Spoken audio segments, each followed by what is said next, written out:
actually forgot to unmute everything. Hello everyone, it's 102 here. Welcome to my stream. Today I'm going to continue my playthrough of Disco Elysium. So, last time we left off with us reaching the area where the strike was taking place, and wow, my volume is 100%. That's why I can't hear my thoughts. There you go. That's better. I was saying that we managed to find the location where the strike was taking place, where all the workers were protesting, and we met a certain individual that wanted to illuminate us about the advanced theory of race. It was an interesting experience. I do not recommend it though. Mainly because the guy was arrogant. I didn't like him. And yeah, this time I was trying to investigate, but I feel like I didn't really get any progress. I know that this is just the first day in game. Maybe I'm trying to rush things a little too much. But I don't know. I feel like the main character really is an incompetent cop. I had some time to think about the progress we made together. Oh, there they are. Look at them.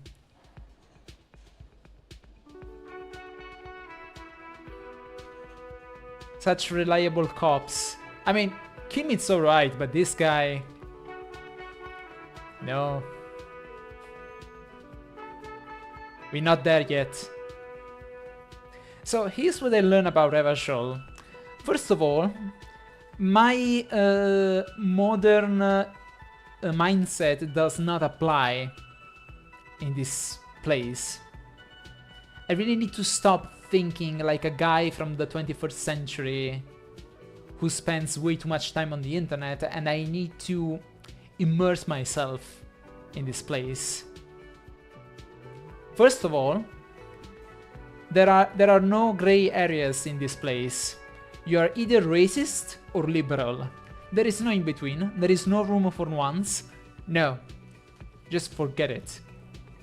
Another thing I learned is that this guy, we are gonna call him Raphael, even though it's probably not his name, but Raphael over here, he is basically a giant baby.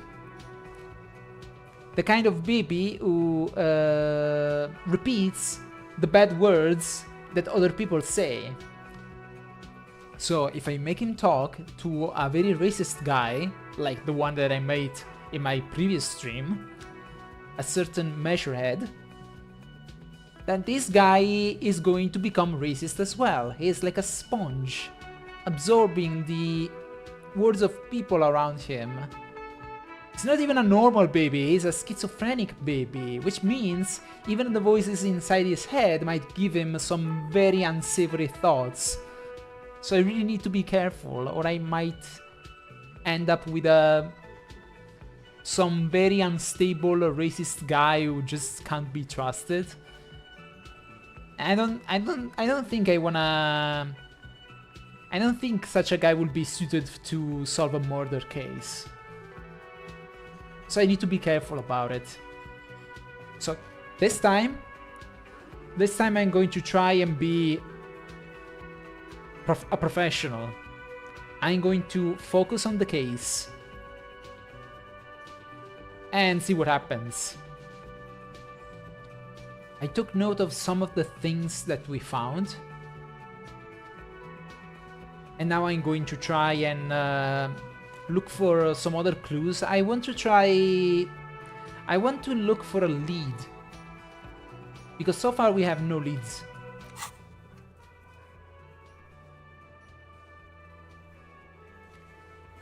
We have the doomed commercial area, which is might be a dead end. It depends. I know absolutely nothing about this place. I only know that it's full of abandoned assets from a variety of failed shops.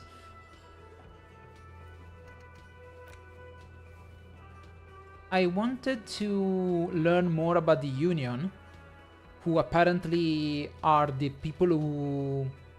They are the big shots of this place. They dictate the rules over here. They're even considered more important than the police.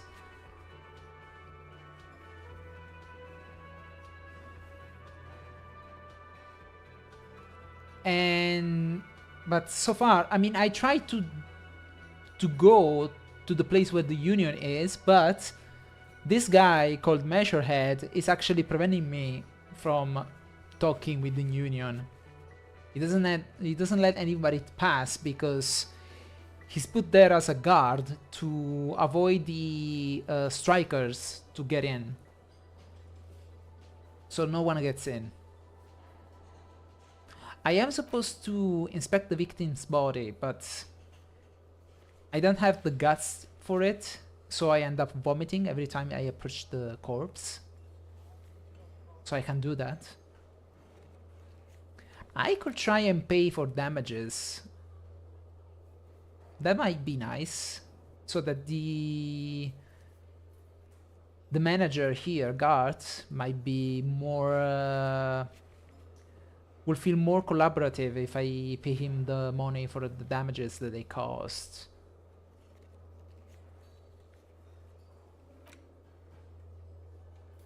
Then I need to know who put the victim's clothes into the trash.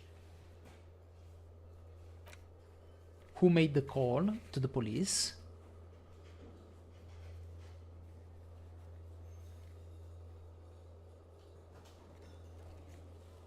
Really now? I got this as a quest now. I don't think I will do that. I am also supposed to track down my gun, but I don't feel so sure about that one.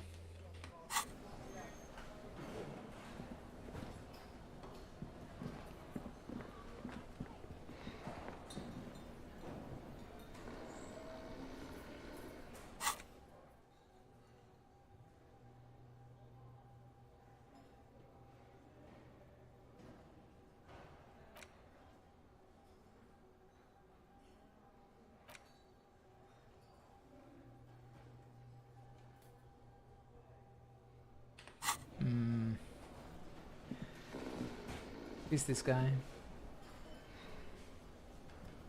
We don't know. This is Elena. Hello again, sweetie. I don't want to ask her about her wheelchair, and I'm not gonna ask her money, so no. No, thank you.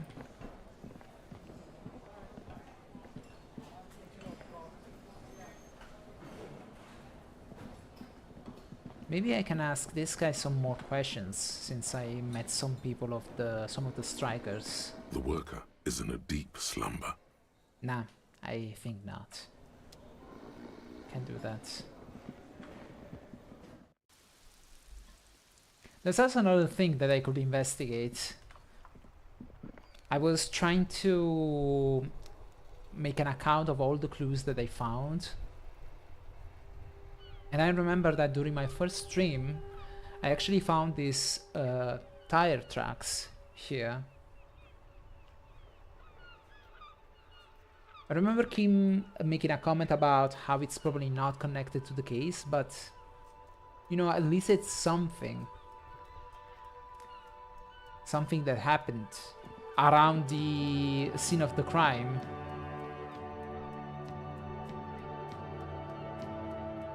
So I remember that the car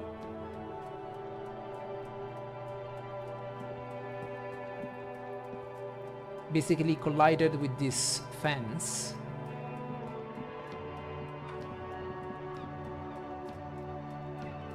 And then I guess it went that way. It's difficult to see.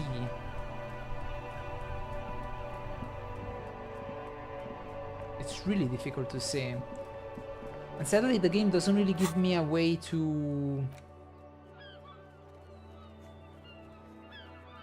actually check any previous information I collected. There are no notes. I mean, Kim is taking notes, but he doesn't let me read anything, I guess.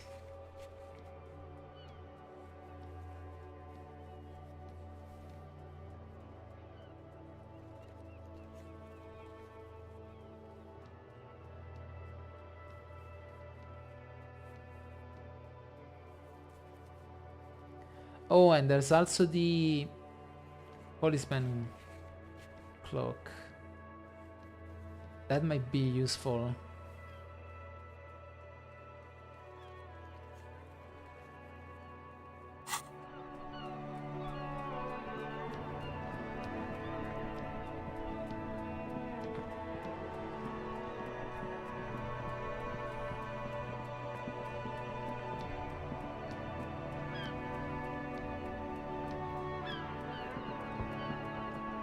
The worn and beaten wooden planks of the bench do not look overly comforting. We can sit on benches after we've solved the murder. Let's go. You can revisit the bench if you ever need to pass the time when Lieutenant Kitsuragi is gone.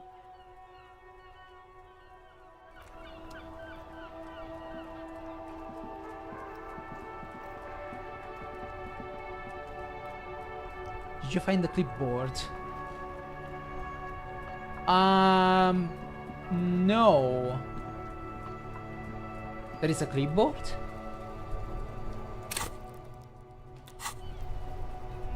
Is there something that lets me...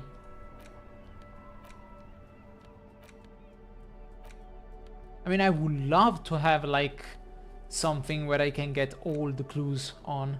Like, would be so nice. But no, I didn't find anything like that.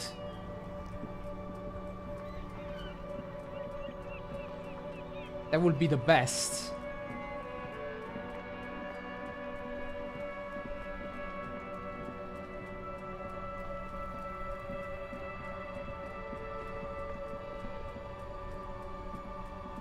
Nah, there's no way for me to follow.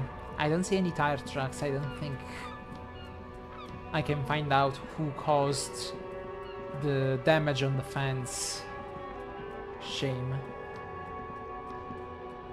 Time to go digging through trash again. If you say so. The speakers below are banged up and worthless. The sneakers triumph over them. They're... Everything's still cool here, officer.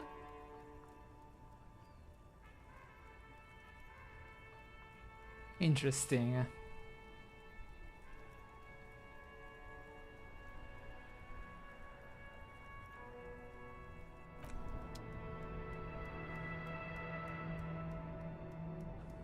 There's a pile of cheap sunglasses in a small box, a variety of shapes and colors. You like sunglasses, officer? I've got the latest styles right here.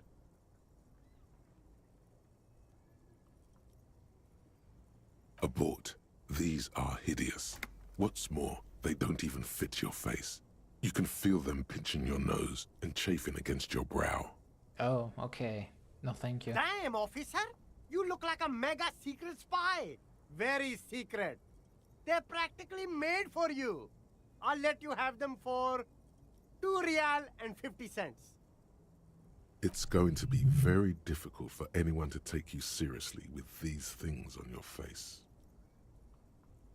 No, you are definitely not buying those.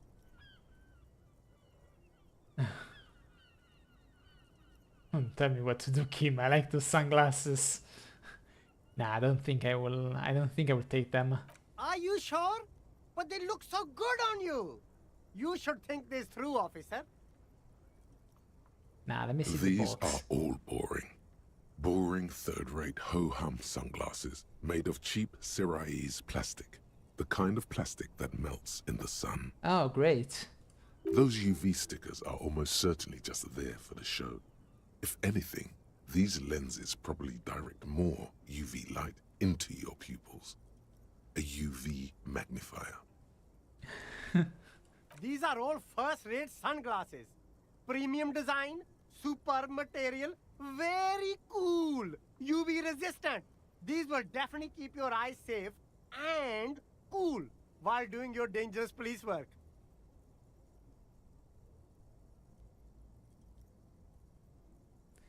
A conceptualization skill. Okay.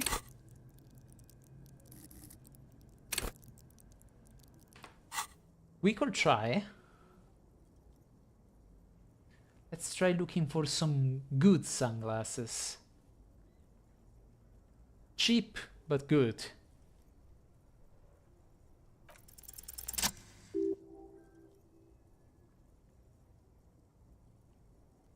I was expecting you to talk. Okay. I see a pair of water blue shades. The writing on the left temple says Subin Sulindik Rendezvous. The frame appears to be hand-carved out of bone. Cool. Oh, very interesting choice, officer. Very high culture.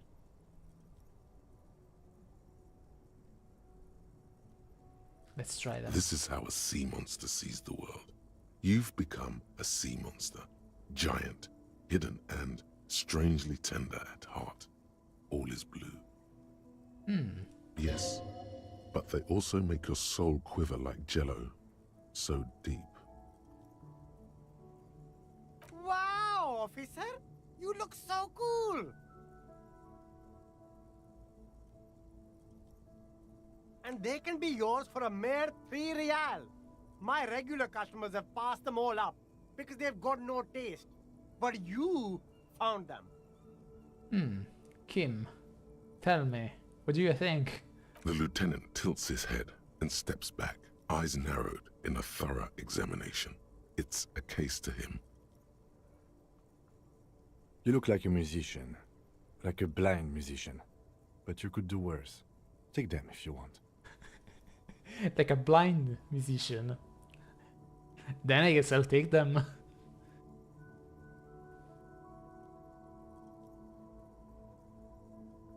Conceptualization is actually a delightful skill. If you ever get the art cop thought, you can get tons of experience. Okay, I'll keep that in mind. I mean, if the... what was his name? Who was that fucker? Ah, there you are. If this guy didn't call me a sorry cop, perhaps, I swear, when he started insulting me, I was so mad I kept quiet for the rest of the stream. Anyway, give me those glasses. Yeah, they look nice. -1 perception, +1 inland empire. I mean, I don't know. You know what? I want them. I'll take them. I mean, I already have a great intellect, so I don't really need that bonus. But you know what? I want those glasses. I want A them. man who knows his style. Much respect.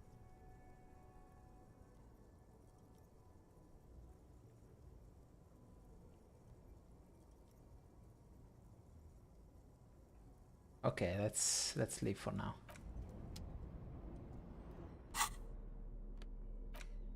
Let me try them. Yes. Volitionist Chad though is always there for ya, even if he has to chastise ya. Yeah, okay, but I get to say sorry to whoever I want. I don't care what he thinks about it. If I want to say sorry, I say sorry. I'm certainly not going to apologize to him about it.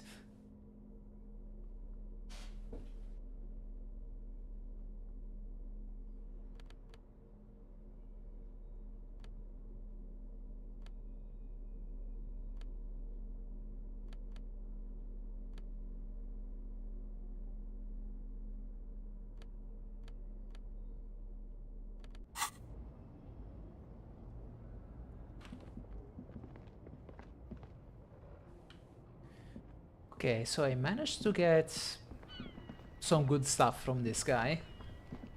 I would say I got lucky about it. Maybe I should try... It's not gonna work. It's definitely not gonna work. But I can try and ask money to my police department. They are not going to help me, but let's Inside, try. you see a set of steering levers, a radio microphone, a pull-out toolbox, and the soft glow of the fuel preheater gauge. This is Precinct 57. How may I assist you? Let me connect me to the 41st. Just a moment, officer. 10-4, come in, officer. Over. I am in dire need of financial assistance. 10-4, I hear you. I don't have the authority to grant your request, but... But... What does he want now? He's asking for money. Yeah, I'm asking for money. Is he fucking kidding? I mean... Stuff up happened. I don't think he is. Don't give that asshole anything. He's just gonna drink it all. Fair point. Alright, that's a negative on the additional funds, sir. Over.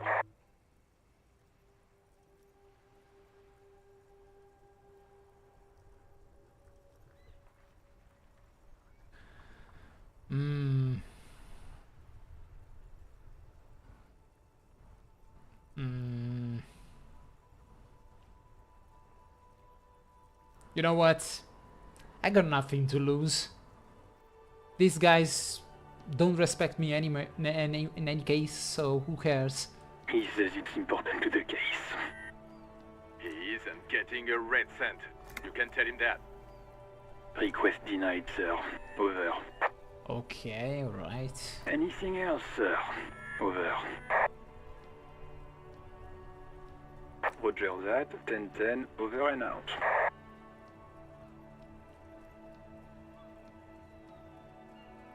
A metallic drawer slides out from under the seat and clicks into place. The tools inside are neatly organized.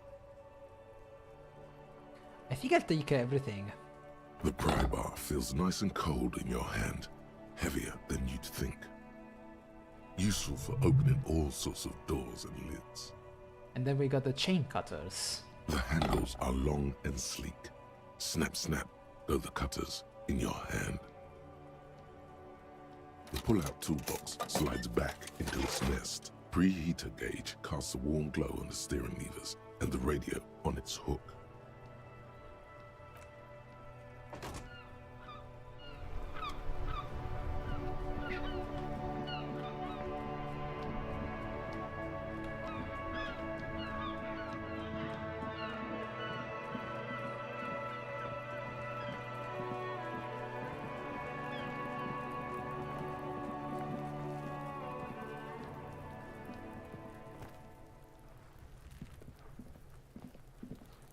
What do you see?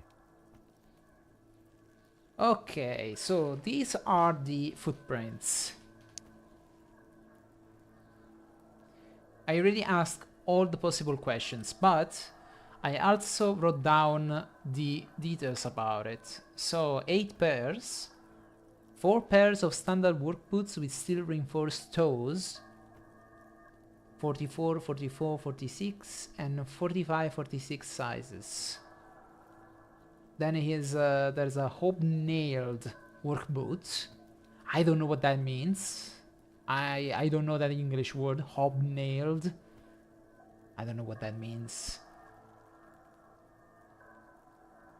Maybe it means that has like some sort of like some pointy heel on it. I don't know.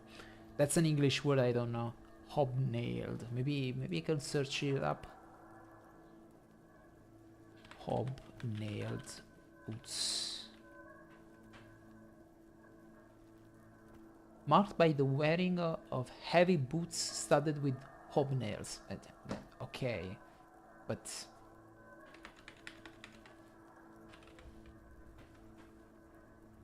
Oh, there you go. Ah, I see. So they got like... Okay, it's for friction. Like nails under the sole. Simple enough. Then we have workboat in 41 with a strangely light, even pace, and a workboat in 46 with an imprint that indicated 200 kilograms, which is, of course, due to the fact that they were probably moving the body around. That means that the murder probably happened with 2 people. The perpetrators are actually 2 people. Since we suspected a lynching, might be even more, but it depends. I am pretty sure that some of the footprints actually belong to Kuno over here. Maybe the little girl Kuno S might also be one that walked around here. They don't seem to give a shit about the corpse, so they probably walked around and left some footprints as well.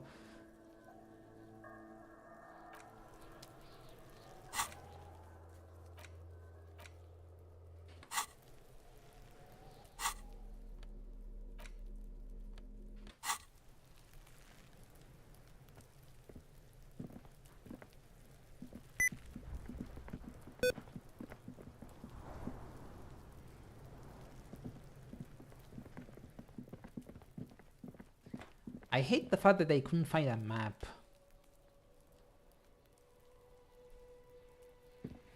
You know, there is another thing that I wanted to do.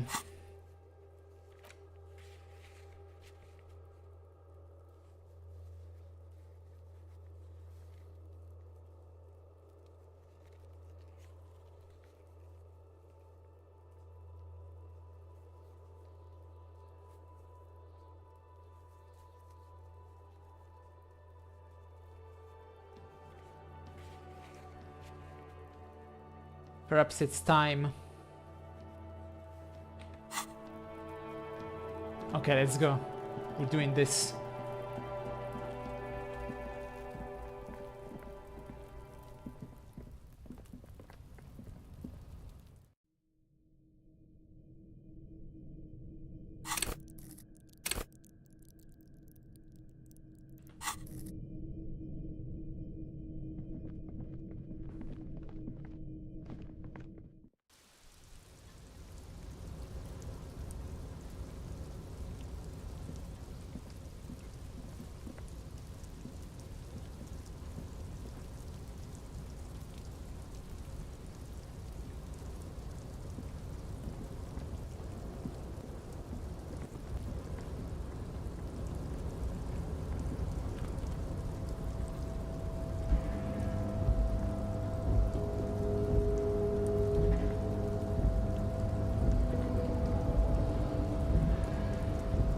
So this place... Yep. That's right.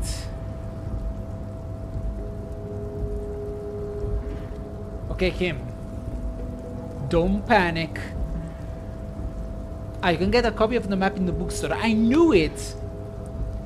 I knew it! I knew that I could find it there, but I didn't find it. I probably didn't click on something. I was clicking everywhere, but I guess I missed it. Okay, I will go there later. But I was sure that it was in the bookstore. Anyway, Kim, be very calm. Do not panic. I'm going to do something extremely risky. Do not scream. Okay?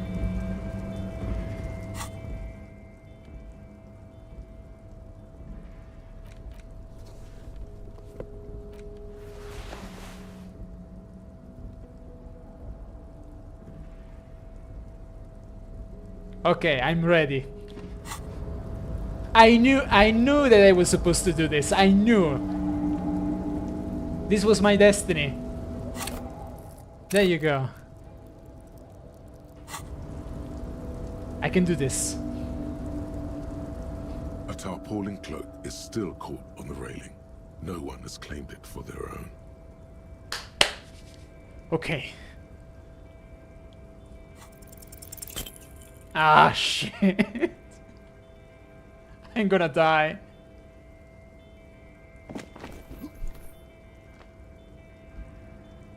Nope, no. That's still too high.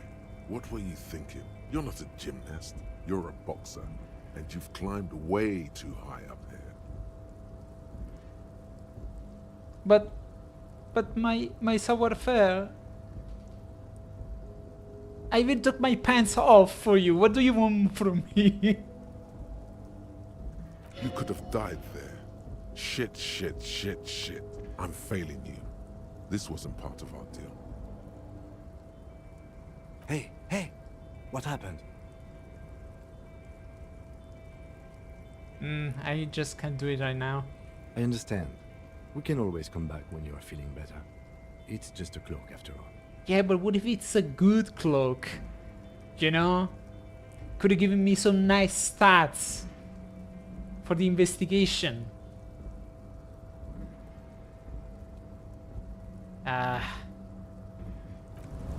I tried.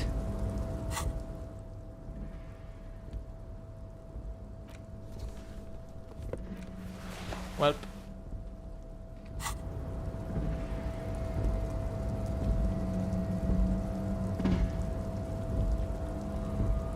Hey, what is that? Oh. There's money on the ground. Okay.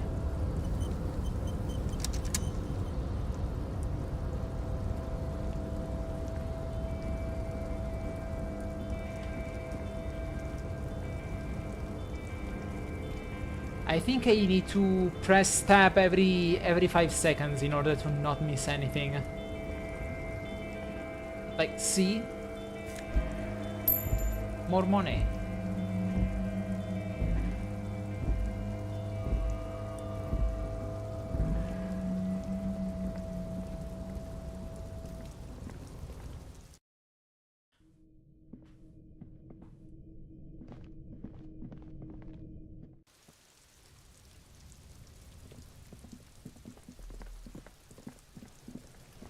Let's go finding the map. Anyway, thanks for the help, Soren, because I was pretty sure that the map was supposed to be there, but I was not using tab enough times, I guess.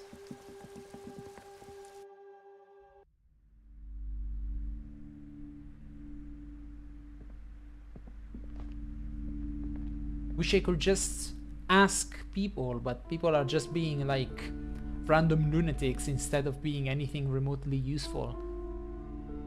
So let's see.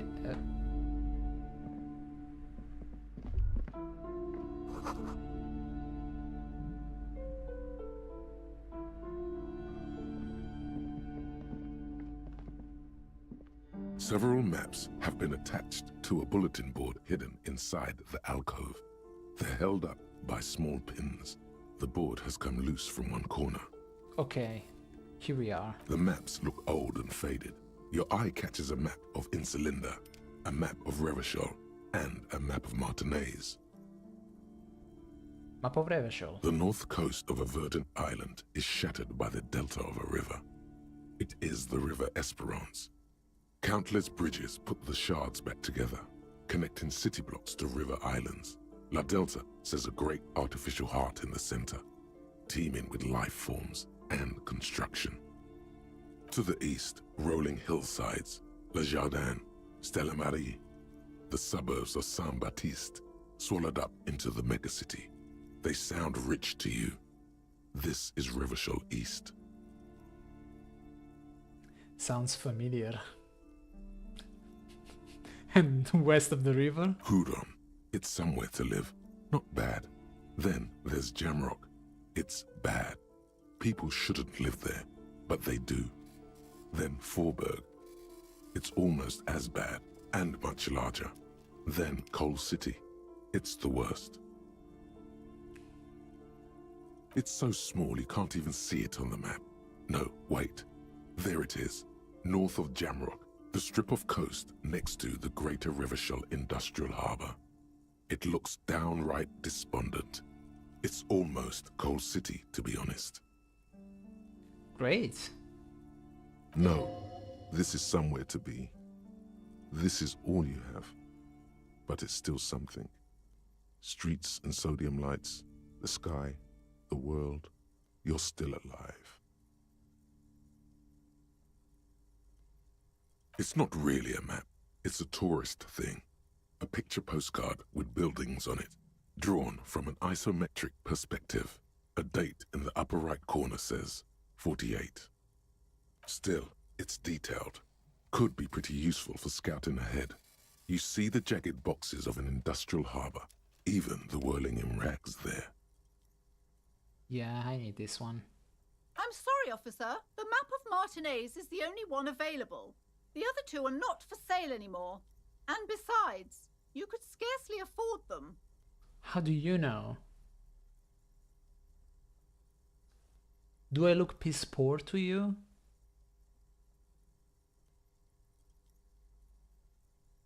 Because I kinda do, but is that noticeable?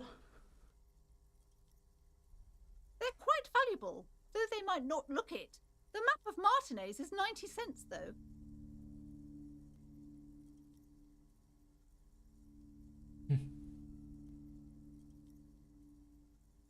Seem to underestimate my resources, but sure, okay. Yes, yes. Are you interested or not? I could steal it.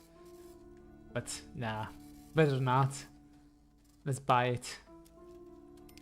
Always good to be informed of your surroundings. The map of Insulinde. This large map displays archipelagos. You see a constellation of small dots on the light blue emptiness of the Insulindic Ocean. The largest in the northeast is La Caillou. You are here. Another far away in the southwest, Seminese Islands, Ile de Fantôme. So you say archipelagos? I always said archipelagos. Or archipelagos. Well, you never stop learning English, I suppose. Fucking language. Ozon, Laurentide, Fas Alamer, Samba. archipelagos, North Arcade Islands, all just specks of dust on the vastness of the Insulindic. On the edges of the map, the color fades into a blur of dotted lines, black and white, disintegrating into mathematics. In the northeast, a dust mite stands on the north coast of Caillou in a bookstore. It's you.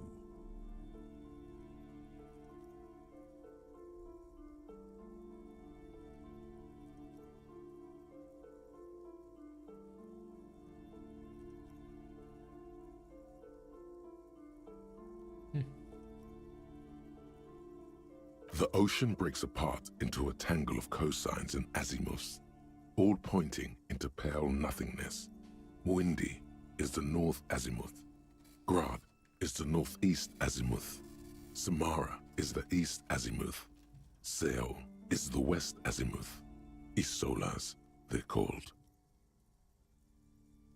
Connections to other worlds, words past the Insulindian, unknown to you.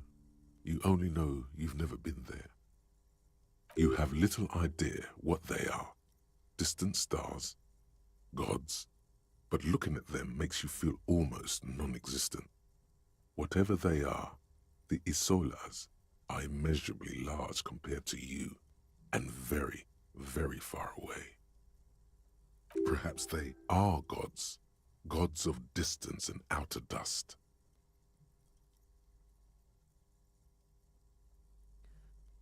Oh, that's a lot of failure. Okay.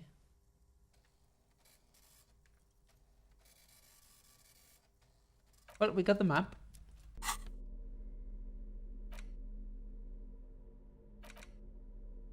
The worn map features the patchwork grid of the streets of Martinez, with directions to appropriately touristy locations. Year 48 resides on the upper right corner.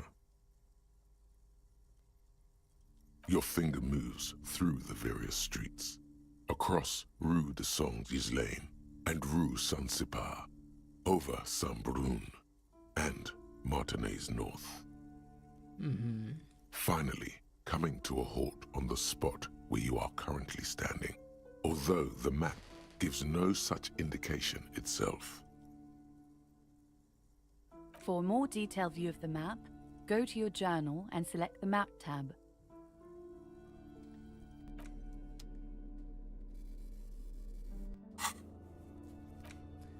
There you go.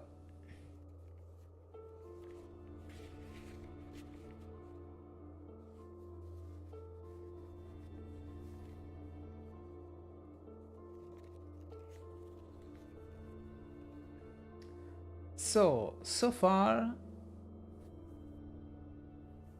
I've been in this area for most of the time. Then I also went there. And I came here to the library, and that's it. Here's a bridge, but the bridge is closed actually. And the fuck is this? That's probably nothing.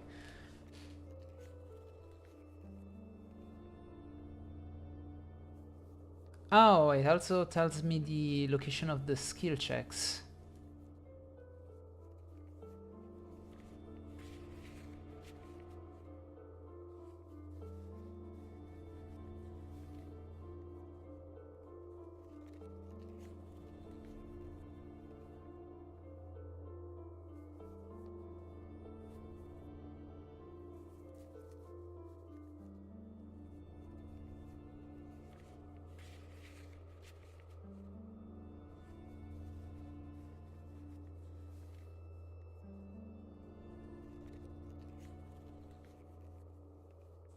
Okay.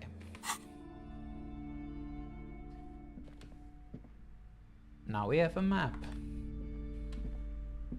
I was curious about this.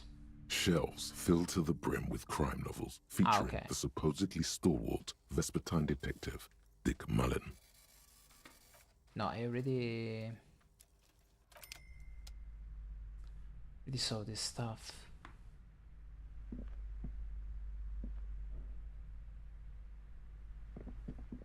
Shelves full of biographies of famous people. Nah. I remember having a thought here about Guillaume.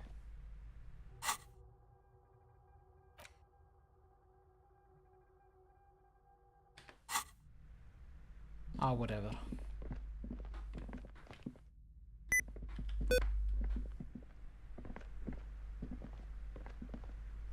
Nothing else.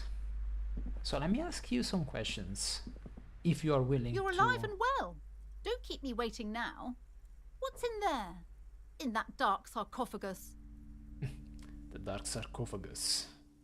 Yes. How was it? Tell her how ghastly it was. You know it's what she wants to hear.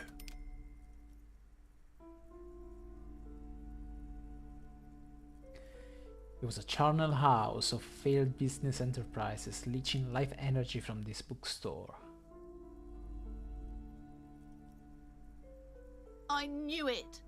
Oh, such horrors that have been thrust upon us. But what else did you find? Did anything survive? No, of course not. Have you located the entity? You don't have anything of substance to tell her until you found that entity of hers. All right.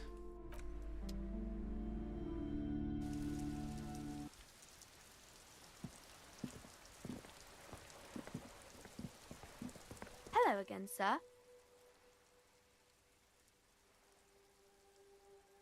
Shouldn't you be at school or something? I do my studies at home at the moment. I have to help Mum keep this place running. Isn't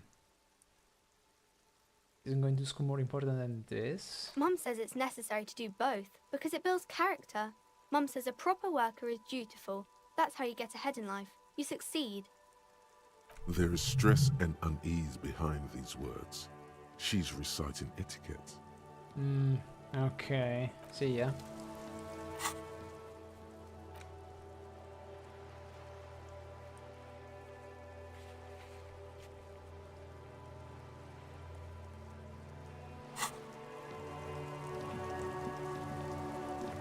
Let's try to explore a little bit.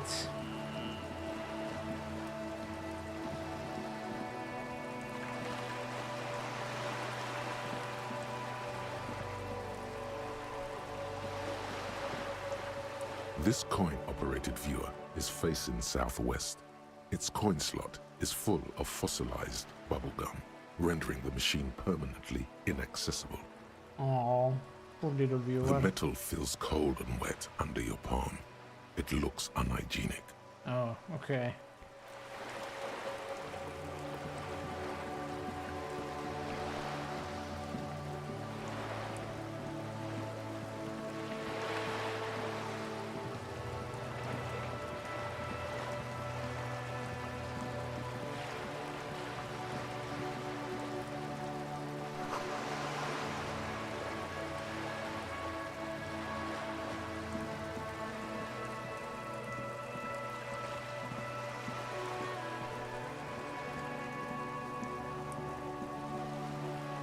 What is this?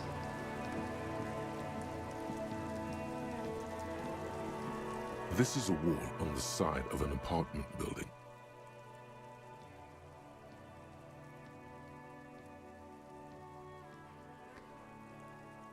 Well...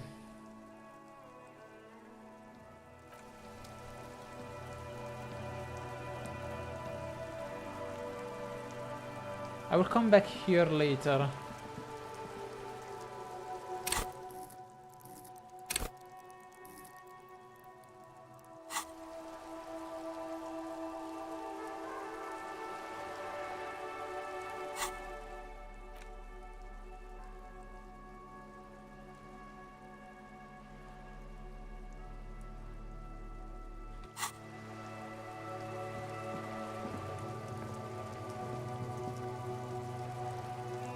Oh, look it up.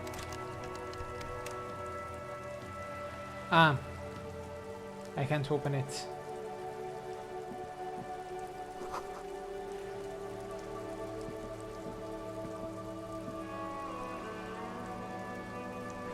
Hey, up here, Piggo.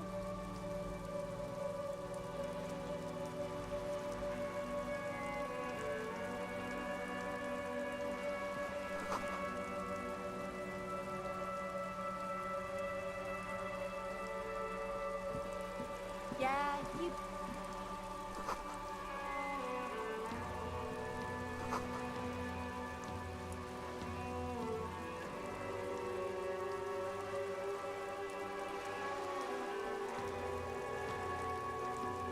Okay, I'll be back soon. I wanna check something first. Oh, hello there.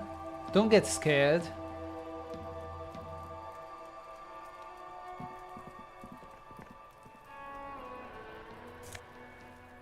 Oh, nice. Magnesium.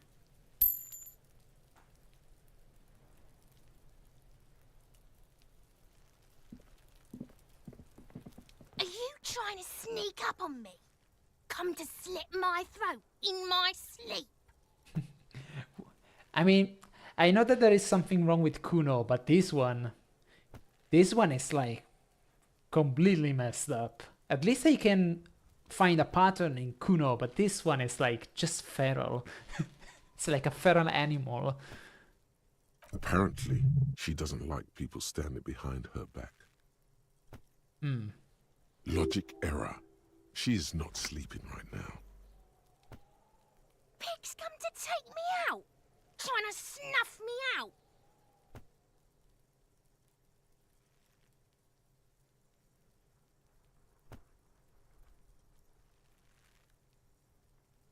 No, why would you even say that? Then why are you sneaking up on me like that? It's not a good idea to scare me, Pig. Not a good idea at all. Okay.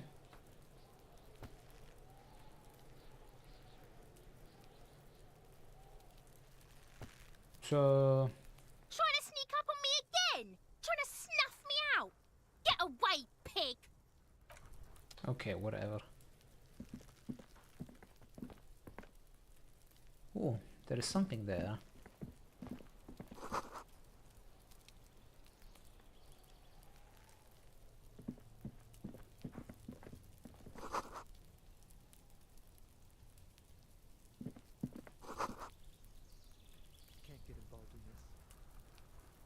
Oh, you will. Don't worry.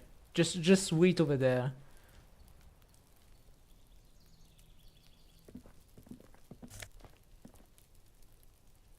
Ooh.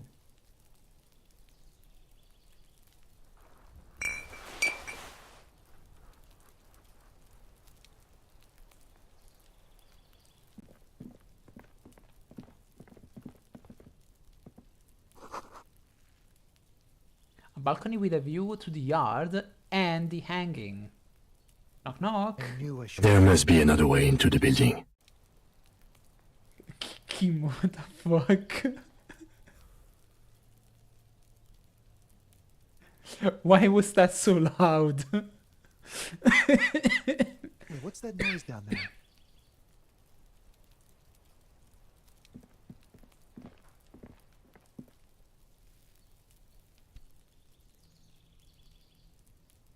For some reason, Kim's voice was so loud. It was like it screamed right into my ear. Now they show up?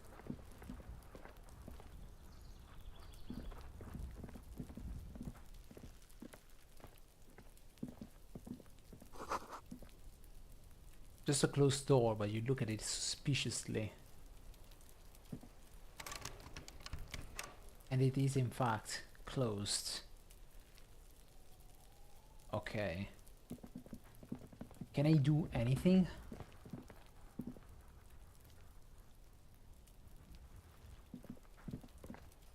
So much for a quiet smoke.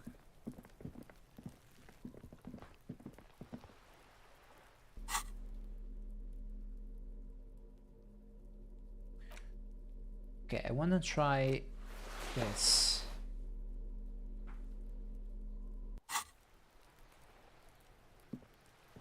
Just an ordinary wall. Nothing to see here.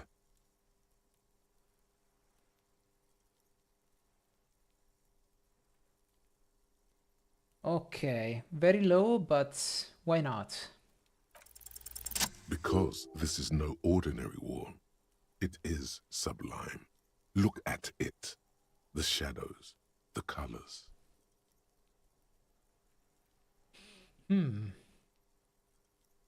I mean, yeah. It's suggestive. Let the conceptual joy flow into your pupils and blossom into thoughts in your brain. All the other walls on all the other houses must make a pilgrimage in adoration of this, the uncontested pinnacle of wallcraft, color peeled from the very face of God. Wallcraft.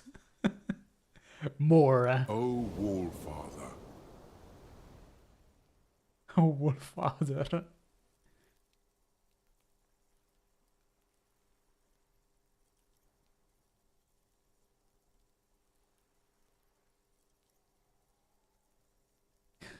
Alright, let's do this. Kim, I must paint this wall. Add even more beauty to it. Huh?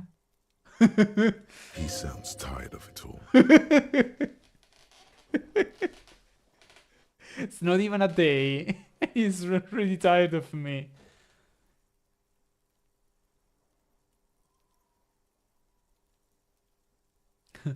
First, I know you're tired, Kim, but take another look at this wall.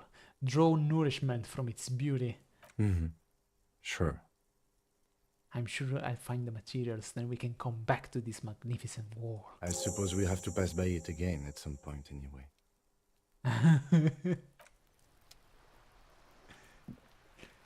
This poor man.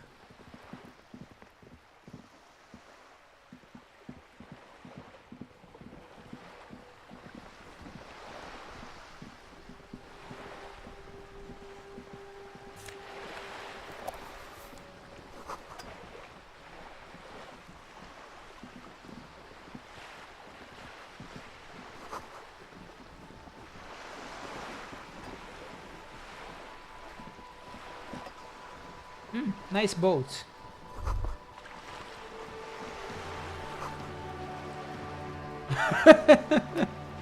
This is worth more than you'll ever learn in your life. Hello, good sir. A striking woman leans hello. against the Hello, cabin top madam. of her sailing boat, smiling as you approach. Her green raincoat glistens with droplets. A silk scarf is tied around her throat. It was difficult to see whether you were a man or a woman.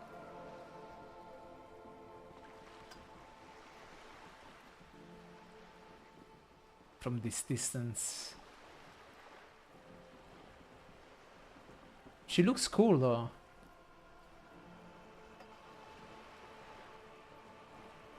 Green raincoat glistens with droplets. Good evening, officers. I'm Joyce. Hello. Joyce L. Messier. I represent the board of Wild Pines, the owners of the harbour. You gentlemen must be from the RCM. Well, you seem like an important person. Actually, didn't I hear this one before? Joyce L. Messier. Joyce L. Messier. Oh god, I don't remember. I think I heard this name before.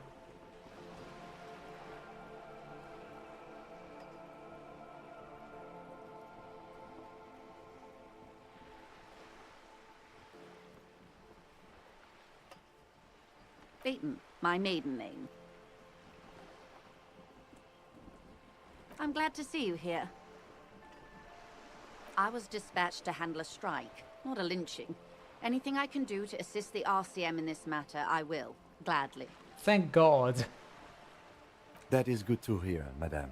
My colleague will take the lead on this interview. I should let you know that he is recovering from an unusual medical episode. Very unusual. But I can assure you of his ultimate competency. Thank you very much, Kim. There's a trace of irony in his voice. Mischief, even. The lieutenant is hatching some scheme. Even so, thank you. How interesting. I wish you a swift recovery. In the meanwhile, you have my full cooperation, and the full cooperation of the Wild Pines group. You're on a boat.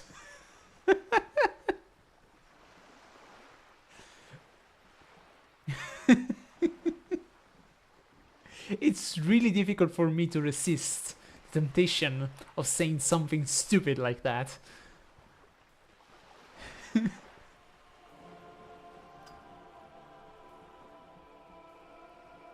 You seem rich, can I have some money? Oh my god.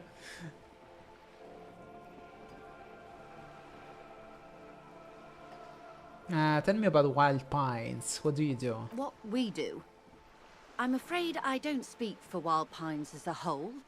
It's a giant undertaking. There was a touch of discomfort there. She wants to merely represent.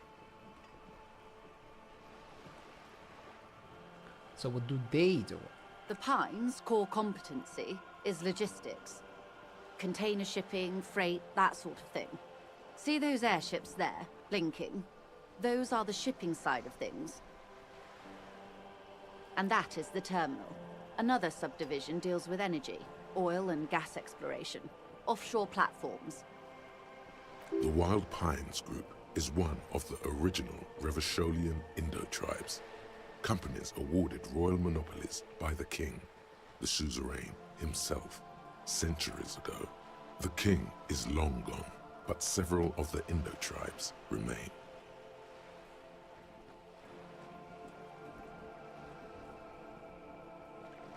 Jean-Baptiste, LUM, an unknown entity known as Brightest Star. Why, thank you.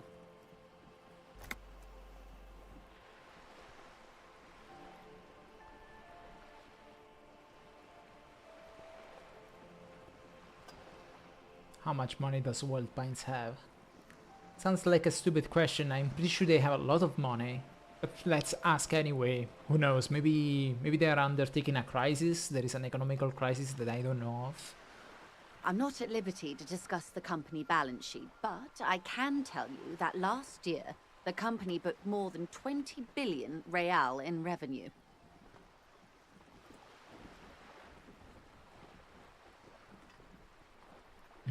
The money I owe is so much less than that. Yes, past a certain point, numbers begin to seem imaginary, but they are quite real for the 72,000 employees who depend on Wild Pines for their paychecks. A conglomerate the size of Wild Pines is like a shark. If it stops moving and growing, it will die. Then what becomes of those 72,000 families? It is a tremendous responsibility. They started as an exploration and cargo fleet conducting trade between the Samaran and Insulindian Isolas 250 years ago, when pine ships explored the South Seminese and charted Lomantang on behalf of the suzerain. Centuries of care, deliberation, and madness have gone into this endeavor. Vessels pass through the great unrest to re-emerge with apricots in tow. The logic of the system is totalizing. It's taken everything from its employees to build it.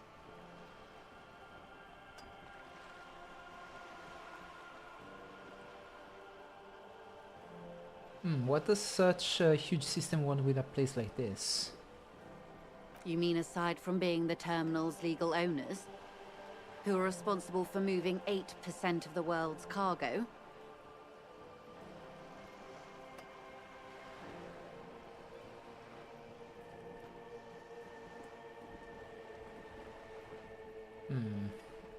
There are no minor cogs in the system. Each terminal must be accounted for, lest the entire system break. Every hiccup in such a system means thousands lose their jobs, the world over. I'm here to assure that doesn't happen. With your help, hopefully, says her warm tone.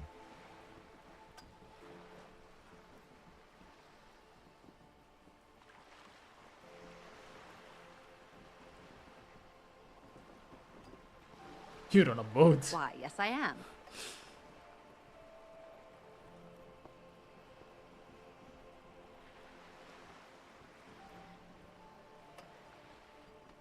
Does she have a name? The boat? No. It is called Cordelati 19 because that's the type of sloop it is. The word "it" feels strange. Such a beautiful boat deserves a proper name. Let's go. Okay. How about Cordelati 19? Why? Because it was manufactured in Revachol East by a company called Cordelati, and its hull is 19 paces long. She makes a point of being unromantic about it.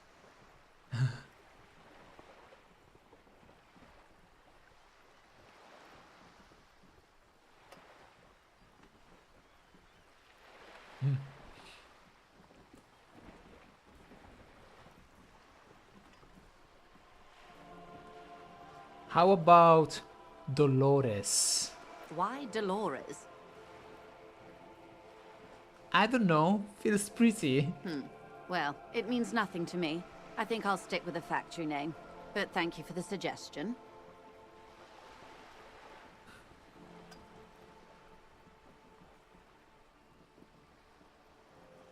What kind of boat it is? It's a pleasure craft.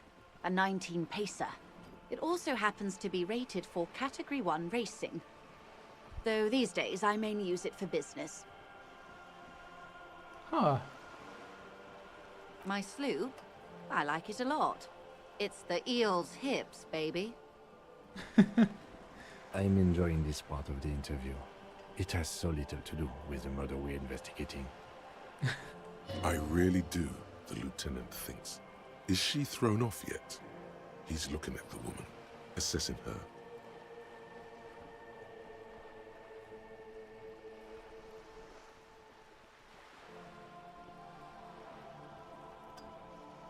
A lot of people on boats are there.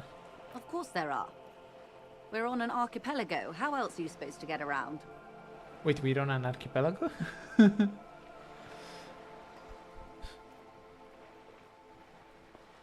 Yes, we are. We are on Le Caillou. Technically, the neighboring Ozone and Fas Alamer island groups are archipelagos, while La Caillou, by contrast, is a single fertile landmass, the fourth largest island in the world. It is not an archipelago.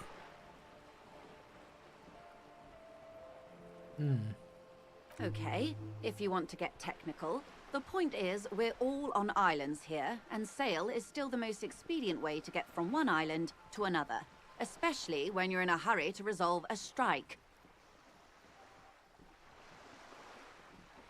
Still, I haven't seen anyone else sail a boat around Battery here. low. Oh, and apparently my headset is dying.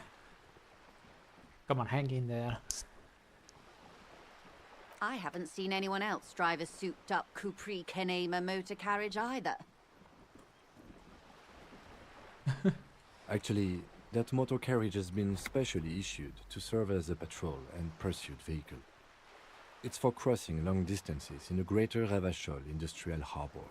It's not a toy. Neither is this. A toy, I mean. It's a machine for crossing long distances in the Bay of Revachol, between the city and the islands. You need to make this lady admit she's only riding around on this boat because she's rich. I need.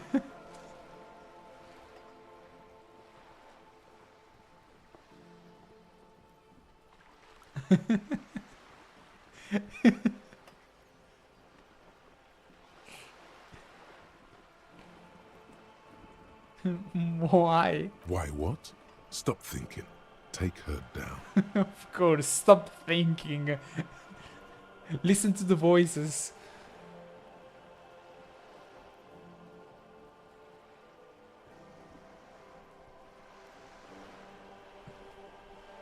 It will come off like I'm envious, and I'm not.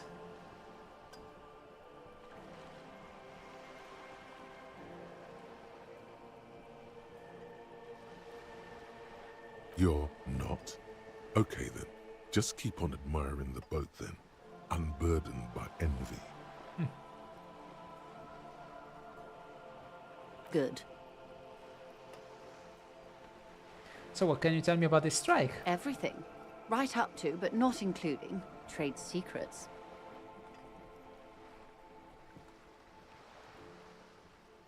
What is your role in this precisely? I believe the official title is Senior Labor Negotiator. In practice, I'm a grocery clerk.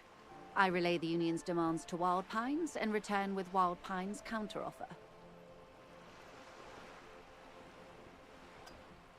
And how are the talks going? They're not. That's the problem. The union stopped all negotiations a week ago, after that awful lynching took place. Oh, I see. Now they won't even let me into the harbor. There's a 2-meter 20 racist behemoth blocking the gates. You mean Jean-Luc, my race mentor? He's a great teacher, a man of virtue. Shut up. Let's say I was not making the kind of progress I'd hoped for when I first arrived. And when did you first arrive? I arrived 3 weeks ago. Yes, in the middle of February. The bay was still partially frozen then. I prefer to do these things on site, like the RCM. But the strike began in December. I wasn't the original negotiator here. I took over after Mr. Gaumont hit a wall with Mr. Clare, the union boss. Mr. Clare refused to speak with Gaumont despite concessions he'd granted the union in prior negotiations.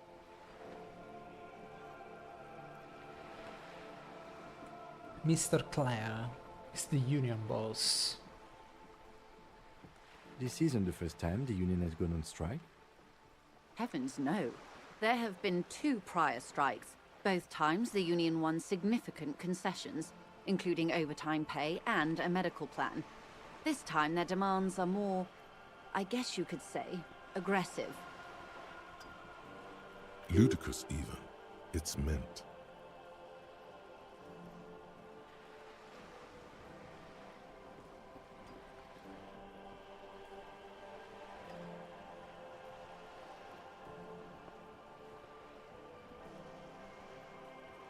What happened to this Gaumont? Mr. Clare told him to...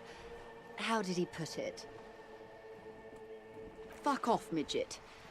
Gaumont is short of stature, you see.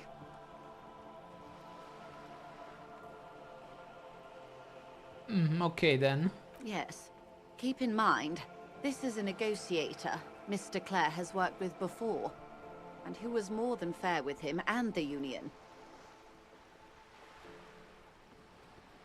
What are their demands? There are leaflets everywhere, and banners. What did they say again? Oh yes. Every worker, a member of the board.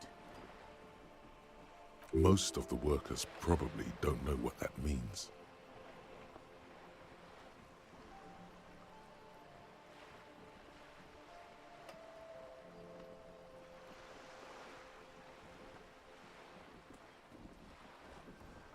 It's like they have no idea about business. In its defense, another said, demand democracy. Pretty tame stuff compared to every worker, a member of the board. Most of them probably don't know what that means. Fortunately, they explained it. Every time the Wild Pines group makes a decision about anything, it needs the signature of each of the 2,200 workers in its Martinez terminal. Huh. Just so you understand, this is but one of 22 terminals owned by Wild Pines. Essentially, not only are they kings of the company, they are also kings of the 72,000 employees of Wild Pines Group.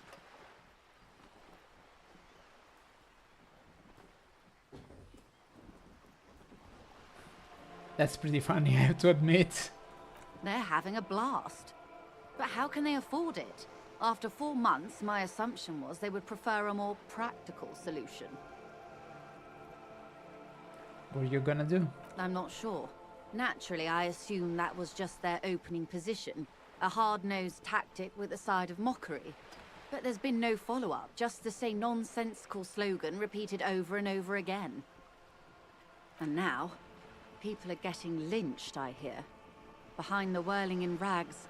A disastrous situation if there ever was one.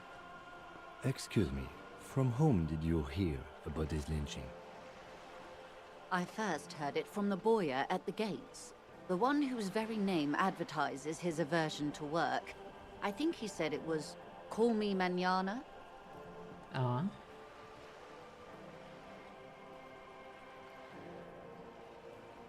This checks out.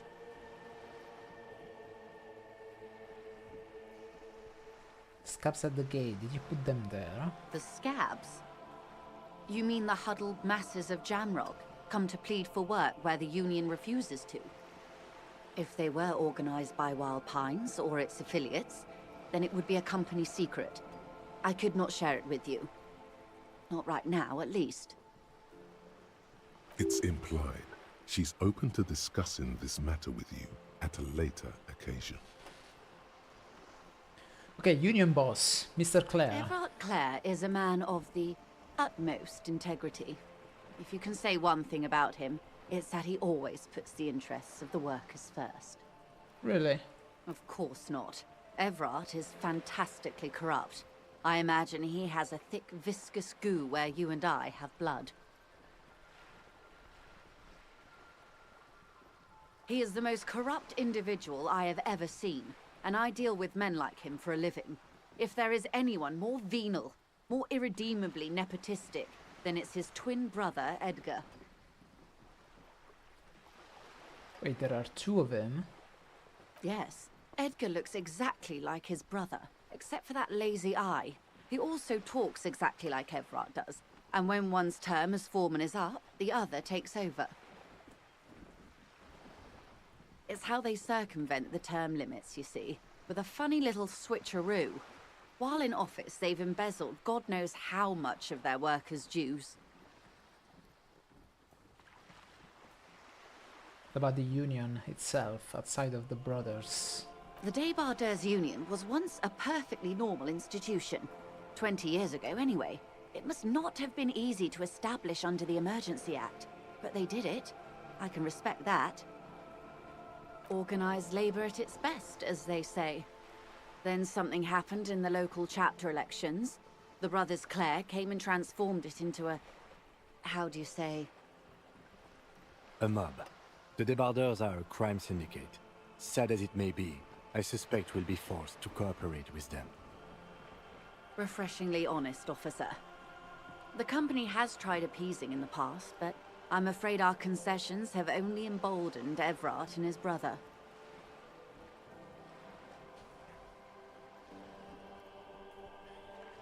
And your opinion, Detective, if I may ask?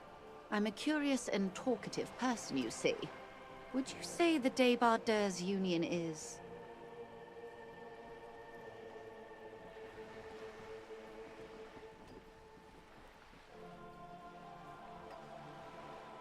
Well...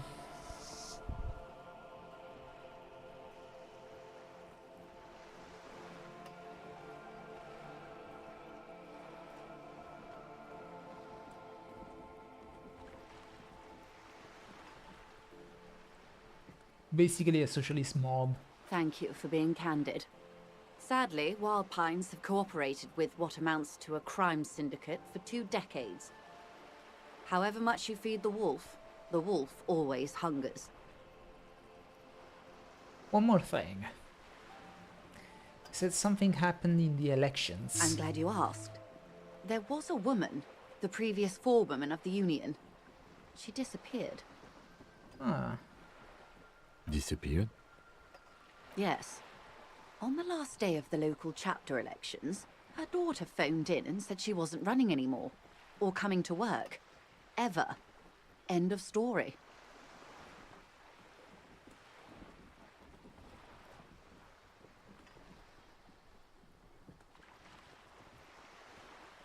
Yeah, some kind of extortion, probably. Indeed. The company suspects foul play, but there's nothing they could do. It was a union matter. The point of the presentation is, these kinds of things happen around the Clares. Watch out when you're dealing with him. Thank you for your concern, ma'am. We'll be just fine. Okay, moving on. Of course. How else can I help? Okay, she told me a lot of interesting things.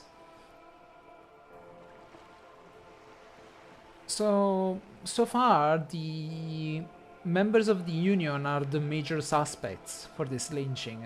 Though I need to know whether they are actually connected to the victim, which I don't even know the name of. I don't know who the victim is. I know that he's a mercenary. Quite a few things, I'm afraid. The information I'm to share with you includes sensitive trade secrets. For the sake of my employer, I have to ask for your names and badge numbers. Oh shit. Kim, please, can you give her yours?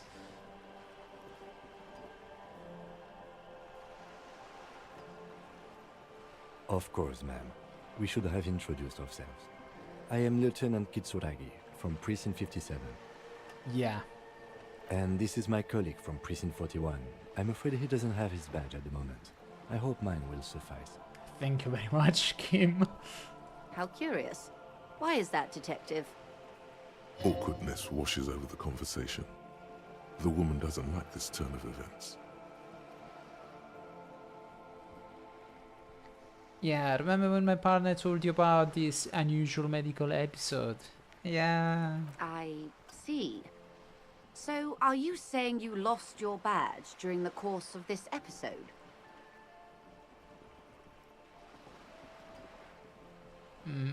Yes. I can't hear you, darling. Speak up, please.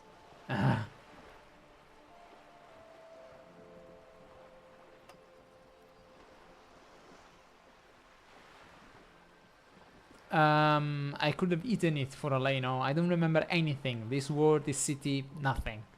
Oh dear. Some kind of encephalopathic amnesia. I don't even know how to respond. I do believe you, naive as that may sound. I simply can't imagine what you gain by faking such a condition. As I said, ma'am, his technique may be very unconventional, but he is an officer of the RCM. Of course, I sympathize, but I'm afraid I simply can't share anything more until I've seen that badge. I knew it. Alright. She's a professional negotiator. She should be open to some sort of mutually beneficial arrangement.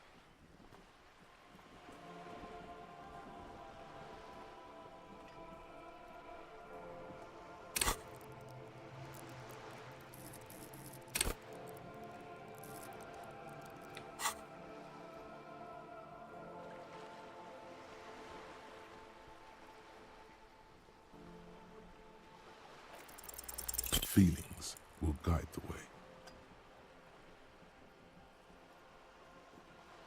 Damn it. But madam, I need to know about this lynching. It's very important to me. It's the case I'm solving. I assure you, it is no small matter for me either. We all share the responsibility for disarming this situation. I hope you have a badge for me as soon as possible. Yep.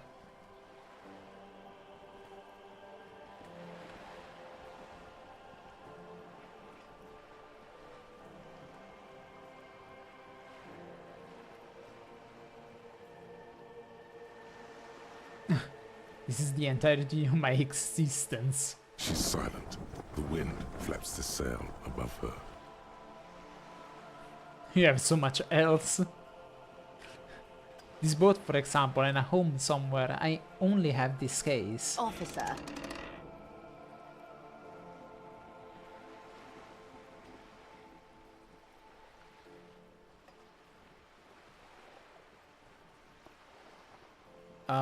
Okay.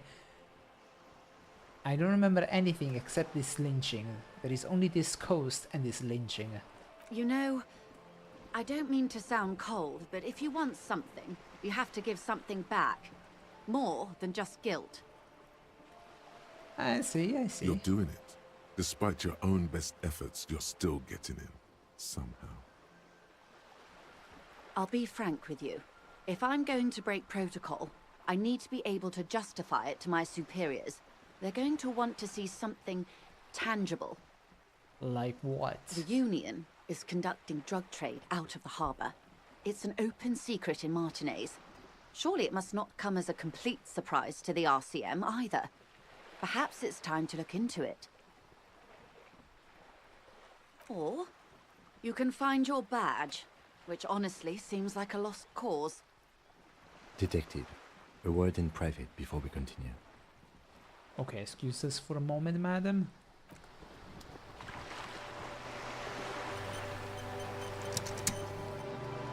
This is not going quite as I hoped it would, Detective. How did you hope it would go?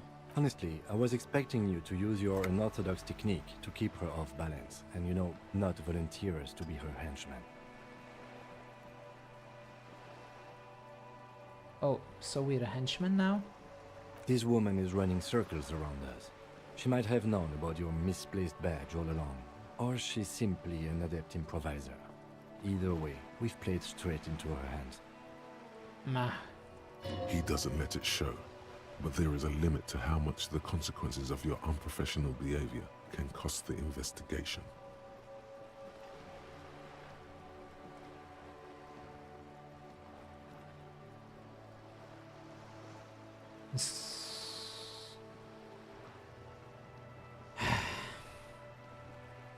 We could just, you know, find my badge. Oh, that would be fantastic, but do we have the time? The world is large and your badge is 8 by 6 centimeters. The situation might have changed drastically by the time you locate it. Time is of the essence. You could request a new one from your station, but that would literally take months. What do you propose, that we don't investigate the drug trafficking? No. If there is reasonable suspicion, we must investigate. Otherwise, she could claim we are siding with the Union, or that we are on their take. We'd never hear the end of it. What I propose is, we ask her, then we investigate, briefly. But do not share the outcome of this investigation with her. We tell her it's done and demand for her information on the lynching. Okay, let's back. You're back. Good. What can I help you with?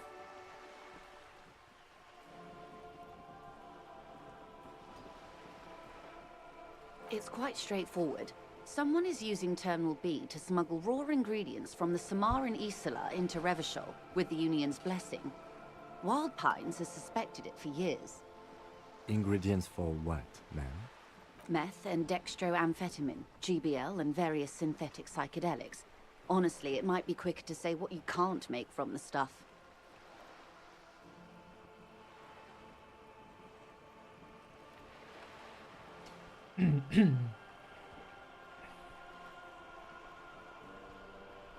Yes. After they clear the terminal, we lose track. The actual production is taking place at various sites in and around Jamrock Quarter, north of here.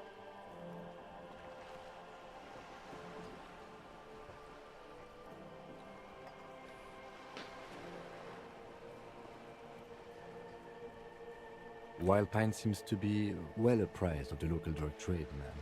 Do you mean to say the Union also produces the product? Sells drugs, I mean?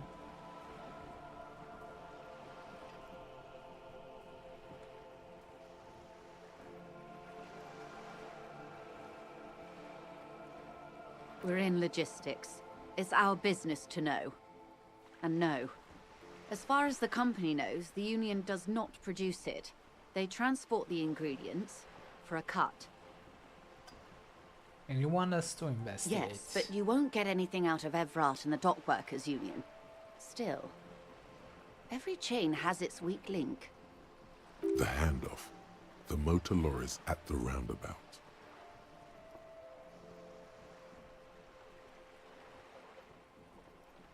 Precisely. Someone needs to move the ingredients from the harbour into the city. Once they reach Jamrock, they're distributed to a network of local manufacturers well beyond our grasp. But in transit, they're vulnerable. How convenient that they're stranded like beached whales at that roundabout. Perhaps you've noticed that a number of lorries are tangled in a traffic jam at the roundabout just now. Interview the drivers who are still hanging about. One of them might be waiting for a crucial shipment. I'll be explicit.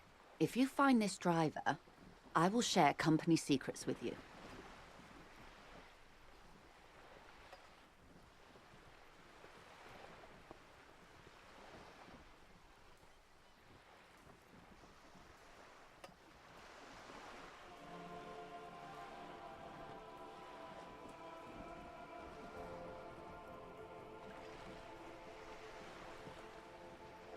Why didn't you come to the RCM earlier? We did, on more than one occasion. Apparently, there's some sort of inter-precinct disagreement about whose jurisdiction this area falls under. We know the company has launched its own probe into the Union's alleged involvement. We also know it's come up empty. It's not just the RCM. No one's been able to find any hard evidence. Well, here's your chance, officers.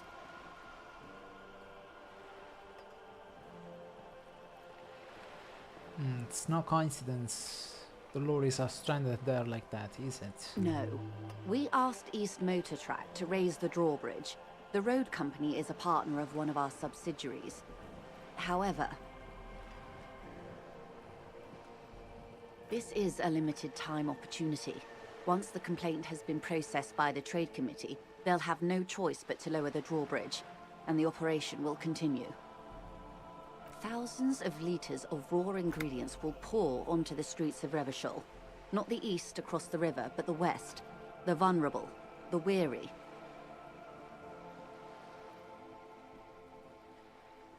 Well, at least this solves one mystery. What is that, Lieutenant? Why I had to call East Motor Track and beg them to open a drawbridge for me. I'd wondered since I first drove in, on my motor carriage. I am sorry for the inconvenience, Lieutenant Kisaragi, but we need them trapped here. This is a unique opportunity. I'm sure you understand.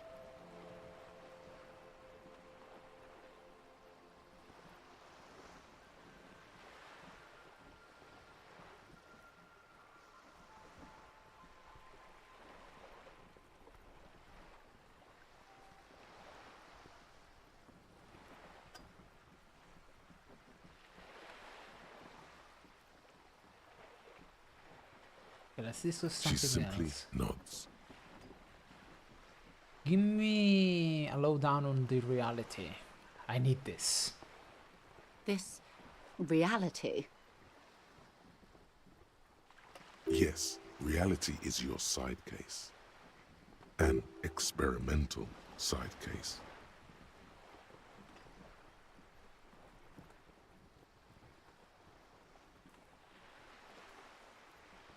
Related to that medical episode.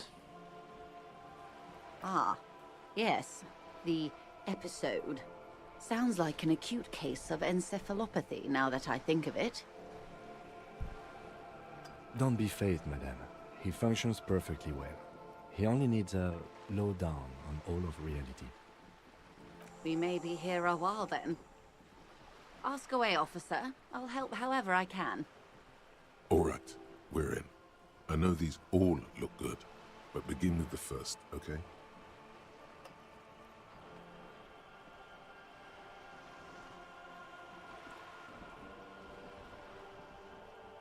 Okay, where are we? We're in Martinez, baby.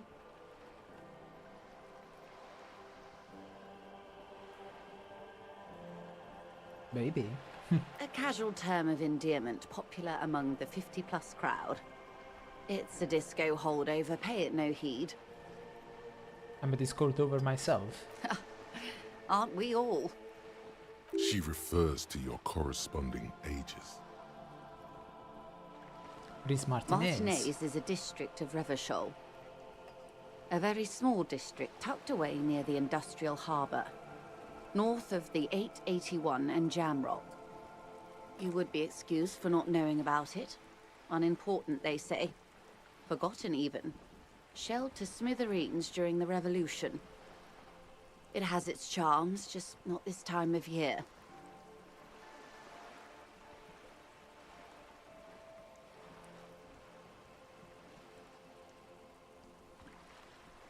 Mention a sea. What sea is this? It's not really a sea, it's the Bay of Revachol. And the bay feeds into the ocean. Yes. We're on an island in an ocean. The world's largest body of water. The Insulindic. Known to the early Revacholians as Les Immensités Bleues, the blue immensities. Vast, lukewarm and unknowable, flowing in and out of sight. What's the name of this island? Caillou, as you already know. Imagine a pebble. A smoothed over pebble amidst a great blue sea, misshapen, cracked. The cracks are the river Esperance. We're in the delta of this river on the 6th branch, the Martinez distributary. It is clear this pebble is of enormous value to her, and to humanity at large.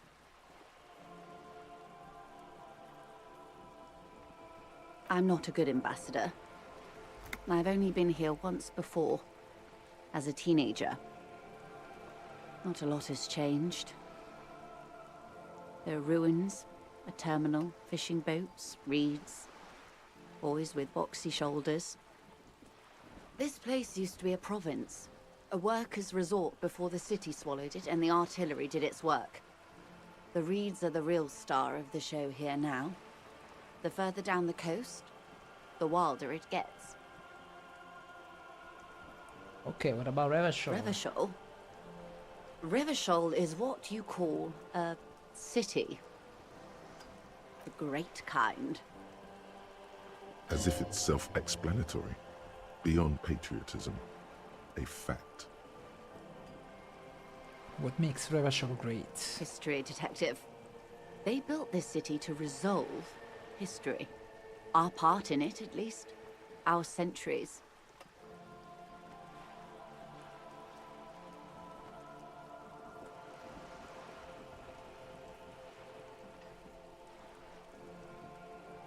That's a big history lesson. I'm not sure I'm ready for it. I'm a bit tired. Who built this The city? nations of the Occident, or migrant workers from Semenine and Ile-Marat, depending on your creed. When? In the DeLorean century. 380 years ago. And why? They say it's where the terrible questions of our time will be answered. The tensions are highest, the fault lines deepest. By that I mean conflicts. Ideological conflicts. The stuff of men. Why here? We are standing on a fertile, self-sufficient island able to sustain up to 200 million people in the middle of the Insulindic Ocean, the world's connective tissue. It's where the money is.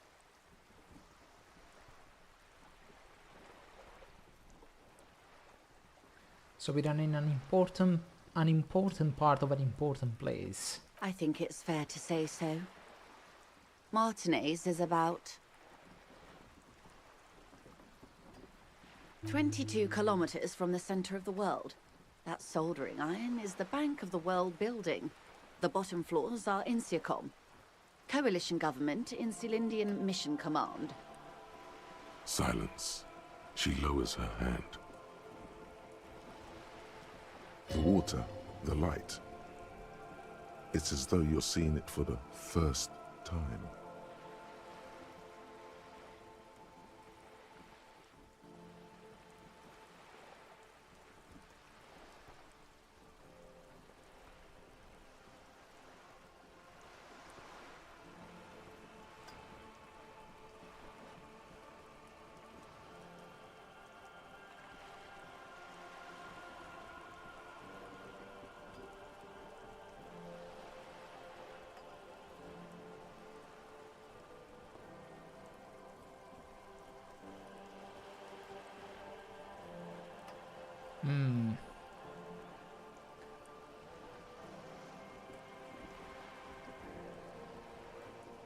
Where are we? We are where we are. I have no truer answer to give, unfortunately. This is one thought you need to complete. Where are you? Was there something else you wanted to know? I remember something about a lowdown. This has been informative. Thank you, ma'am. I'm sure my memory-impaired partner has many more questions to ask, about even more fundamental aspects of reality. Might I suggest not asking them all right now? Ma'am, Messier will be here later too, and tomorrow. Isn't that true, ma'am? Absolutely. My commitment here is long-term. You're right, Lieutenant. I'll continue later. It's better not to eat all your candy at once. Indeed. I'm always at your service. Glad to have been of assistance. The little that I know. Anything else? Of course, Detective. Take care.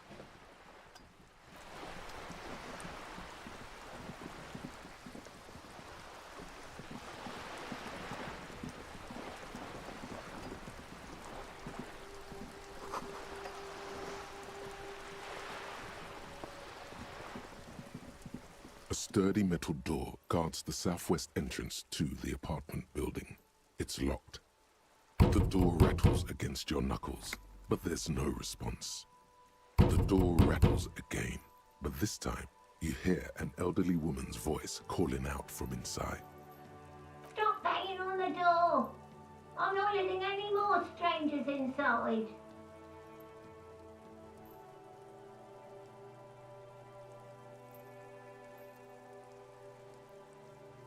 This is the police. Open the door. The police? Everyone knows the police don't come round here.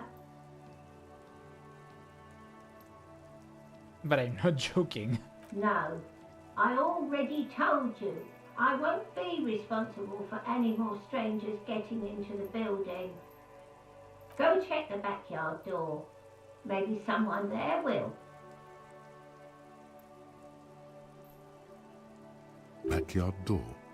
There must be another entrance to the east. Kim, hello, we're your policeman. Madame, I assure you, we are real police officers. There is no reply. Just faint, sweeping sounds inside. Well, we tried. Yeah, you better keep walking.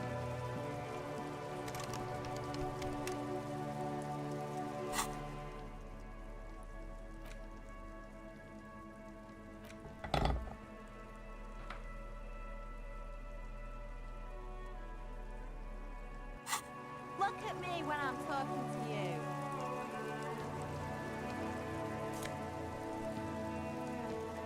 Ooh.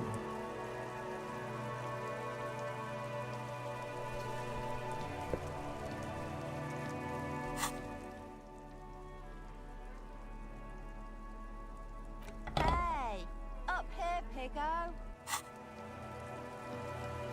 Hey, what do you want? The streets will flow red once more. A great torrent rushing down Rue de Esperance. You wait and see. Oh, you're another kid. I got enough of kids.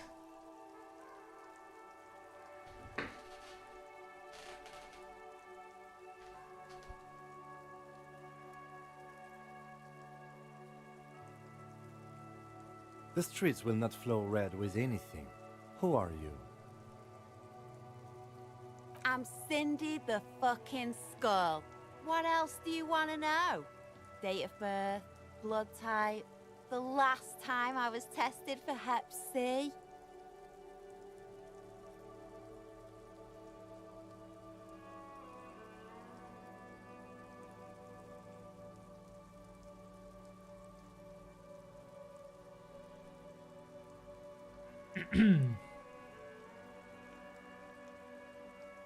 Let's start with your blood type and go from there. Go where?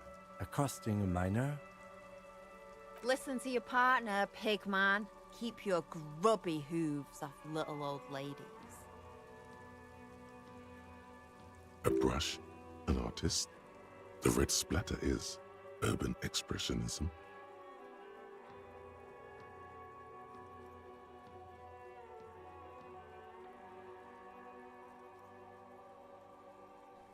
You keep looking off to the side. What are you looking at? The lieutenant is desperately searching for another handkerchief.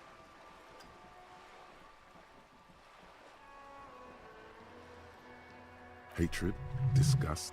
It's difficult to tell which of the two is more present in her girlish features. The woman on the boat does not notice her staring. That is on her. Someone's got to keep an eye on her. You enjoys? On a first-name basis with her, are we? Piggy's moving up in the world. Why all the negativity? Have you got a crush on her? Aching for an opportunity to defend her honor. Okay, Cindy, I need some paint and your brush too. What for?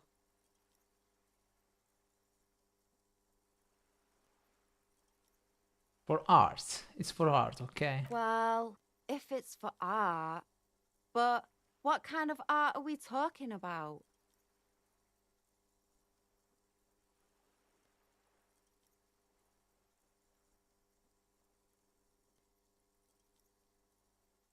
Be honest, I haven't really thought of anything yet, but I'm sure I will. Then you have time to find your own fucking brush. Oh, come on.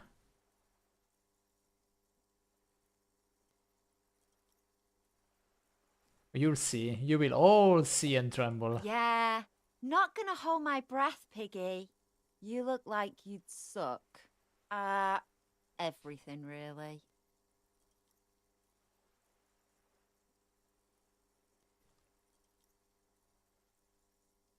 What are you doing to the wall? Can't you tell? I'm painting a beautiful mural, an aereo graffitio visible from low orbit. I haven't really started it yet. I'm waiting for the right words. So you don't know what to write? Have you ever tried your hand at graffitio? When faced with a blank wall, most people write unimaginative stuff, like pigs go home and Mona was here. We rarely see pigs round here, though. Just union cads. And my name's not Mona, so... She wants it to be something true and total. I have an opinion on this when I hear it. Yeah? I love public art. Don't mind us. Keep doing what you're doing. Thanks. I'm sure the inspiration will come to me now that I have an official RCM stamp of approval. She means the opposite. You've lessened her desire to deface the building.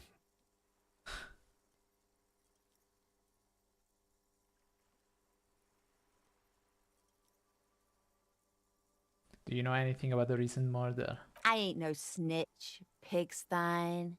Go forth and forage in someone else's shit. No shortage of squealers in these parts. Actually, there is a shortage of people who talk to us in a normal, calm, informative manner. We weren't put on this earth to make your life pleasant, fucko.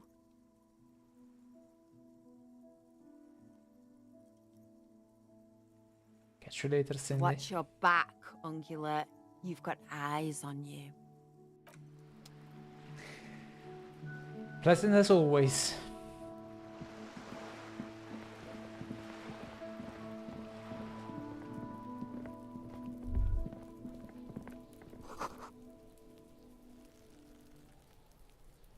Yeah, I wanted to talk to him, but... Wait, I can talk to him. You see a young man on a balcony nursing a cigarette. His eyes have been following you for a while. Not looking for any trouble, officer. It's the voice of someone who has something to hide, my liege.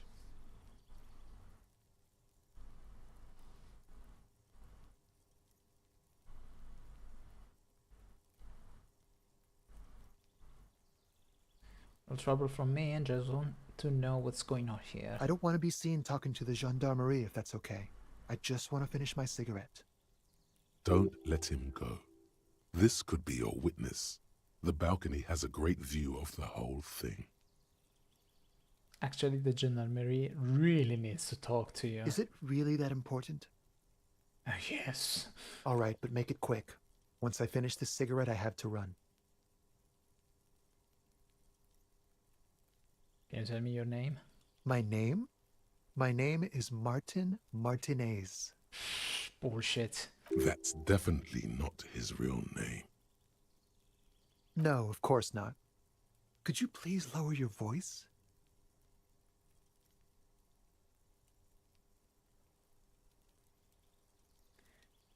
Tell me what you saw. I'd even go so far as to say that the view is a little too good, my dear gendarme. Do you have an estimate of when the body will be taken away? We will remove the body as soon as possible. Now tell us, where were you last Sunday? Oh. You already asked me that, didn't you? Wait, is someone else investigating the lynching? I'm pretty sure I didn't. No, not you. Some more muscular type. And when did you speak to this more muscular gentleman? Last week? I don't know. Look.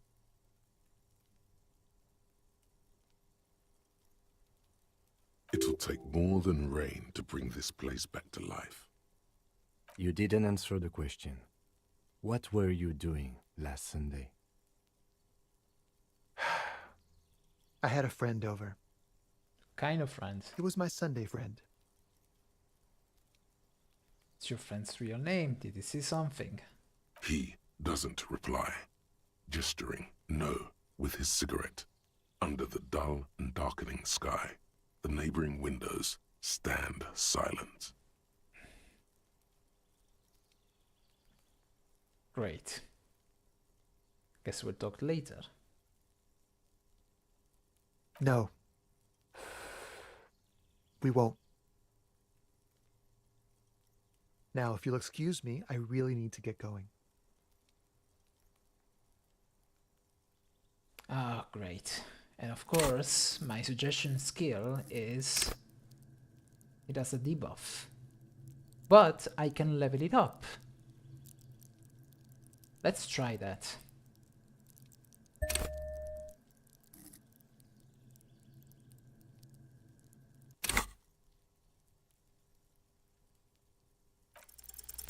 Time to bring out your secret charm.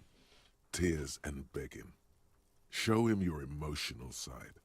Throw yourself before his very feet like a dog. Oh, fuck off.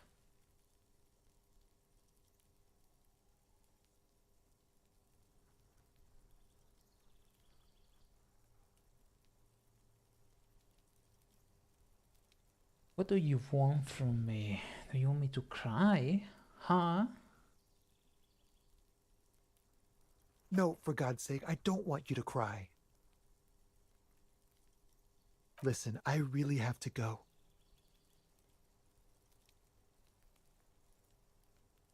Good luck with the investigation.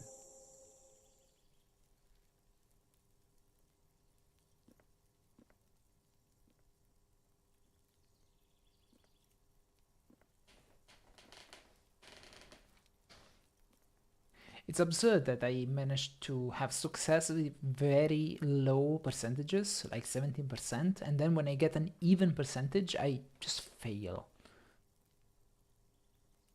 He's gone. No point in running. Tenements like these often have multiple exits. If he doesn't want to talk to us, then he'll know how to hide himself. So we just give up? He could be a witness. Him or his Sunday friend. Either way, we need to look into that muscular type who's asking about our case. There has to be a way of getting inside the building. Let's go check out the door near the pier again. Once we found a way in, we can ask around for his apartment.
The dented yellow mailbox greets you with its graffito and bullet holes in the front.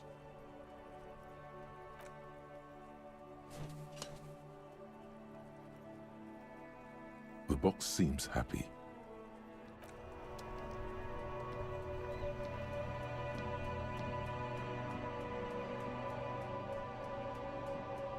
It's raining again. It was clear just an hour ago. Nah, nothing to see here.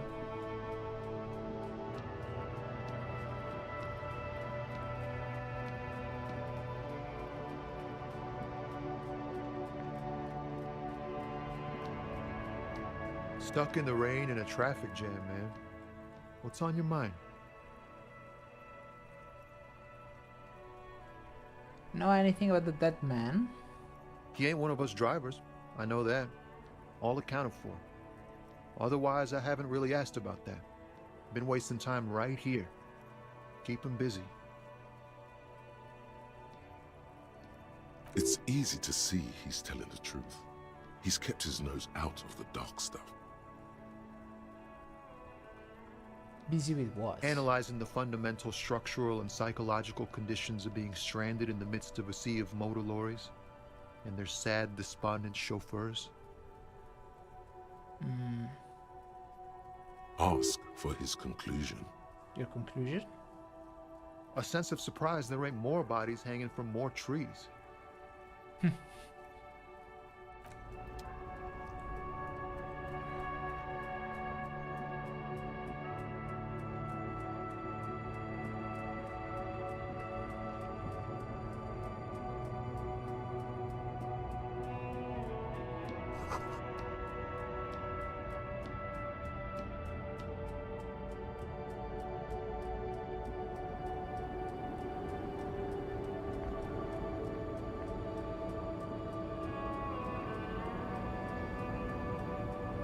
Who's that guy? The small, wrinkled woman does not greet you. She nods along to something on her radio.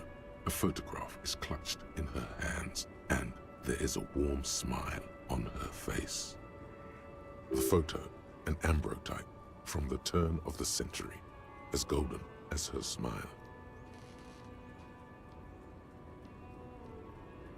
It's the warmth of a winter night's fire.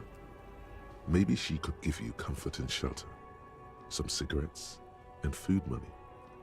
Maybe she's your...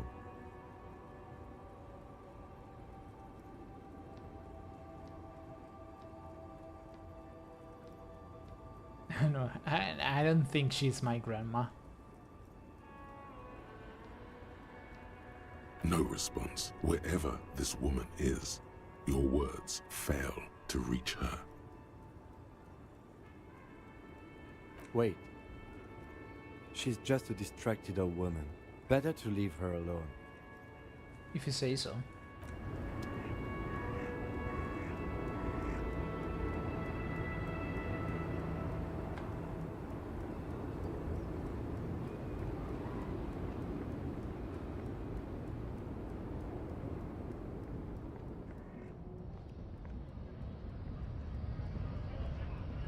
A lorry stuck in the traffic jam. The windows are clear. They've been recently washed. You can see a lorryman's cabin with personal belongings, stickers, insignia. Let me check my thoughts.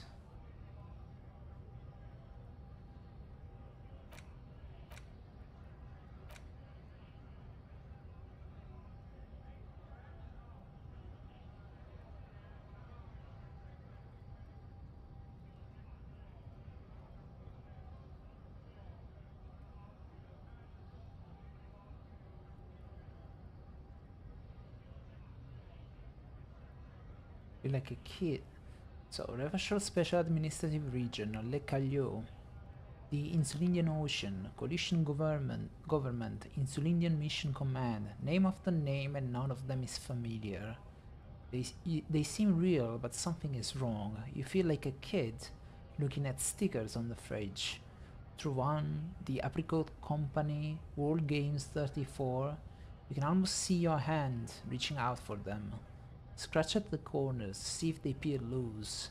This feels like the most important of all the thoughts, the one you truly must complete. Well, let's not lose any more time then.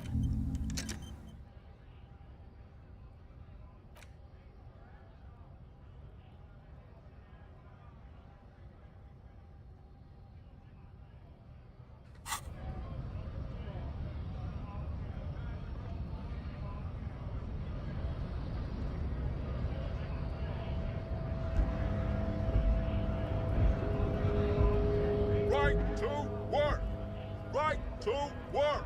Shame on you!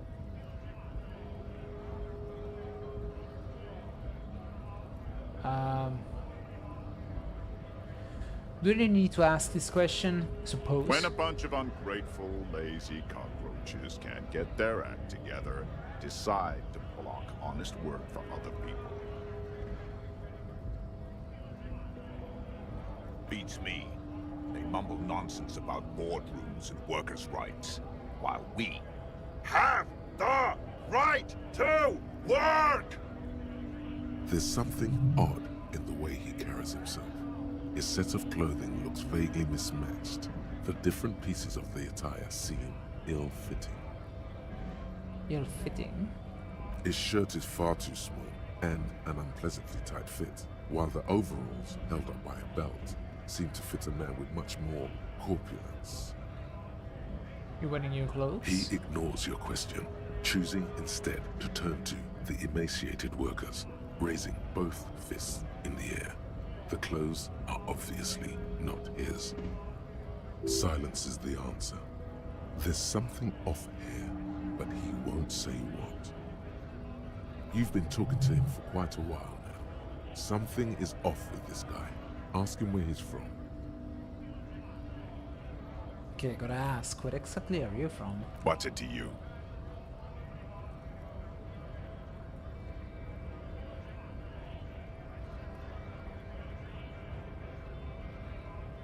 Routine, part of the investigation. Am I a suspect? Done no crimes. I only fight for the rights of people. Every once in a while, it's like you can see glimpses of another guy under the guise of this fighter for jobs. He seems a more brutal, cunning, and suspicious person. Just a hunch. Or you just might be paranoid.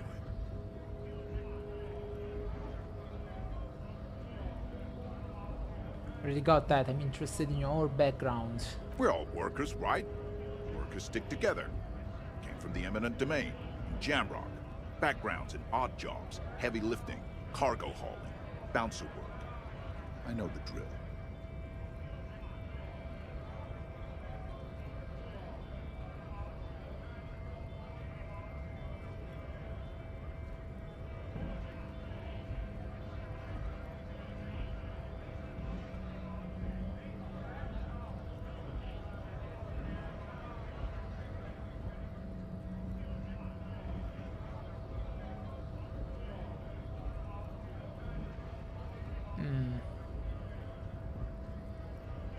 Sweet, I know bars. Been thrown out from several. Maybe that's why you seem familiar.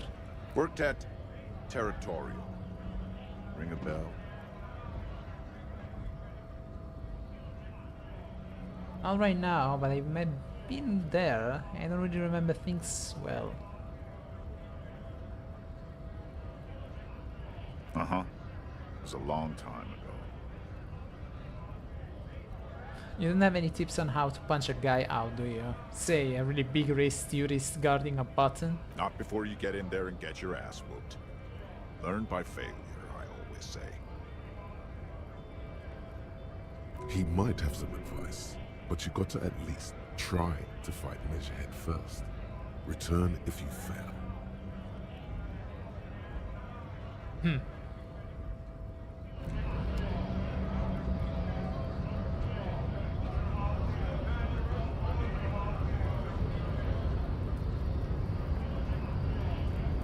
Hola, Wandering Man.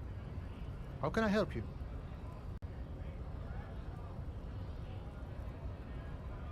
Murder, huh? That sounds like a lot of hard work. You'd never see me investigating a murder.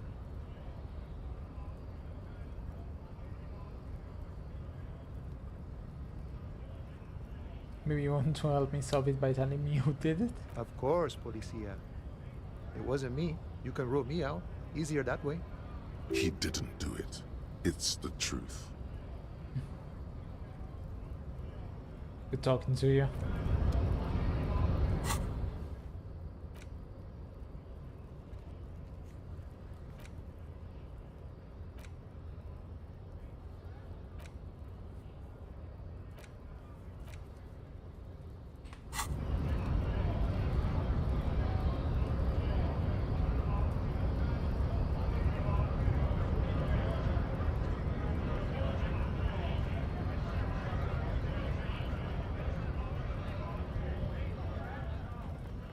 Looking for something?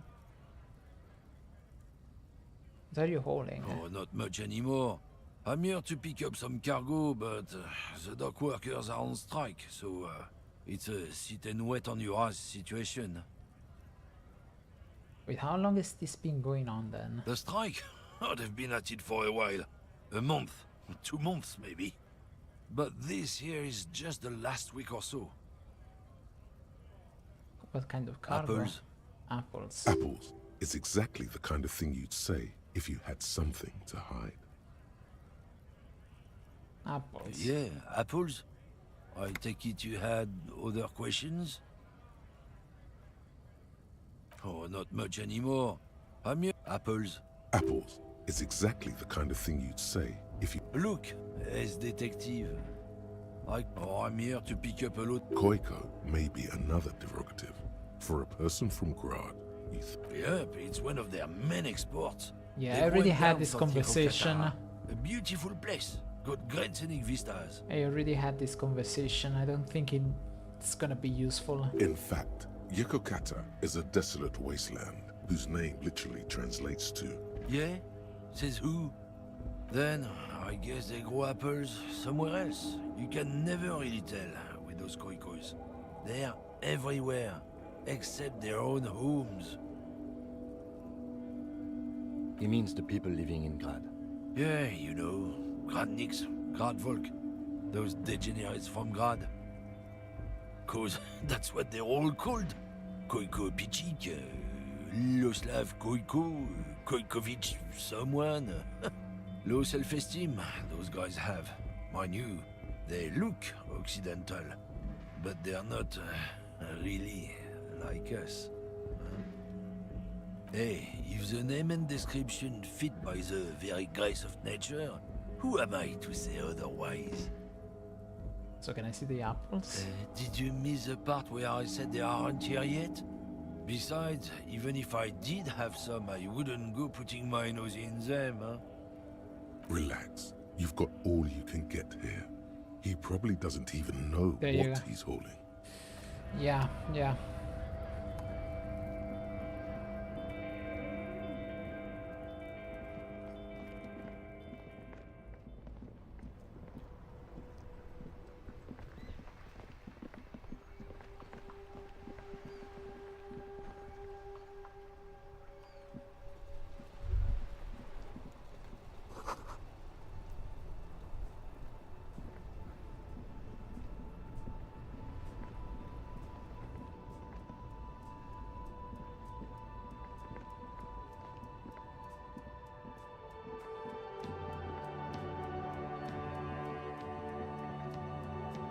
Battery critical. Oh, great. My headset is dying.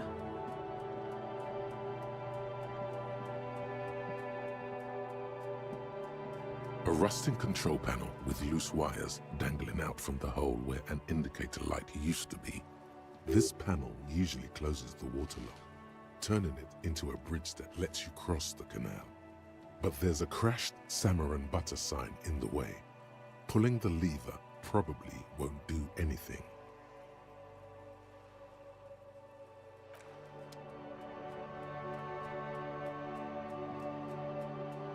Evening, officers.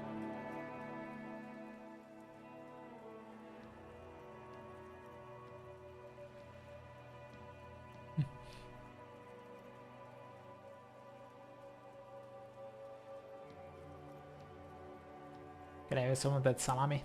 Sure thing. Want some too, officer? Why not? Nice. We got salami. That's just how much we manage to get in this gaming session. We got salami.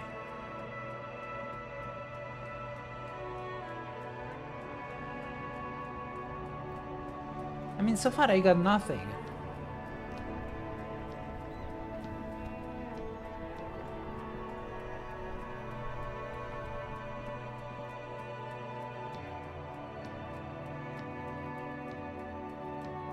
Let me check something in here. I remember I did something. This orange machine is dead still. It has a hand-cranked ice cream churner and an electric freezer. The ice around it slowly melting. Ah, there you go. It's slowly melting. Maybe the next day I can actually open it.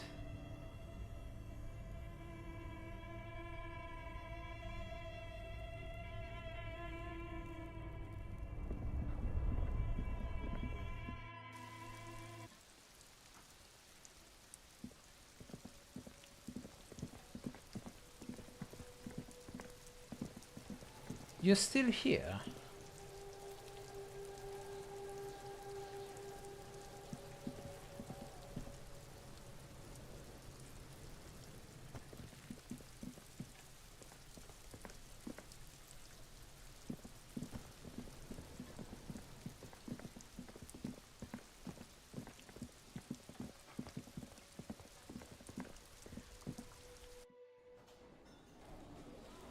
Oh. There's people here.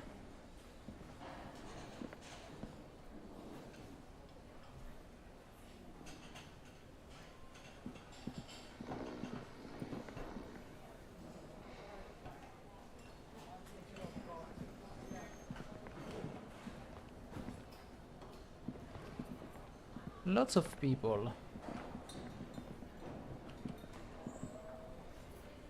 Is it time? Time to sing?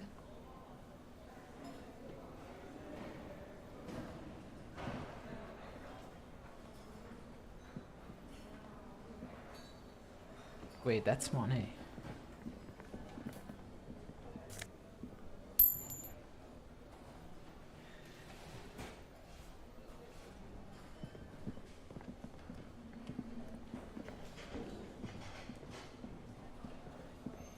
Can I help you?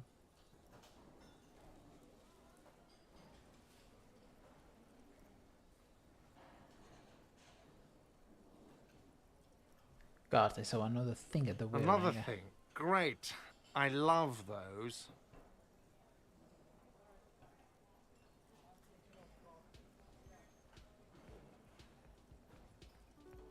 Oh, yes, that door, sure.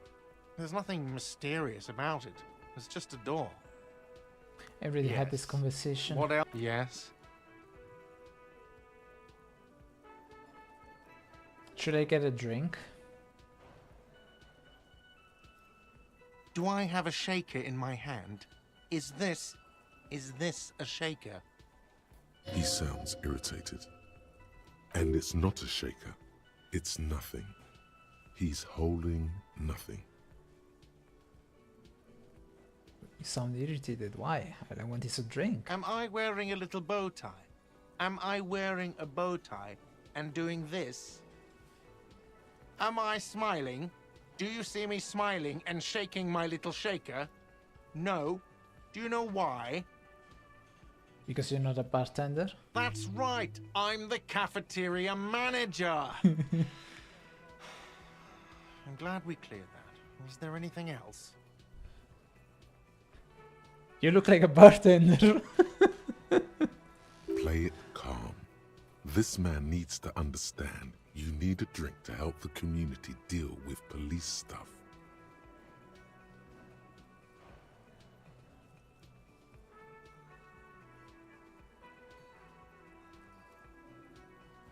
I understand the seriousness of the situation. I'm an alcoholic. I need my fix.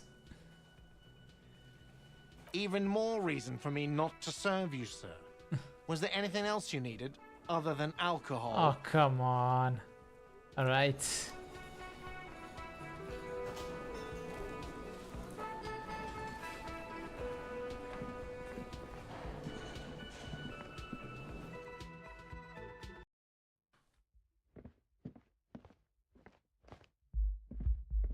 The door is closed. Still no answer. Still nothing. The lieutenant gives you a quick glance. He doesn't like where this is going.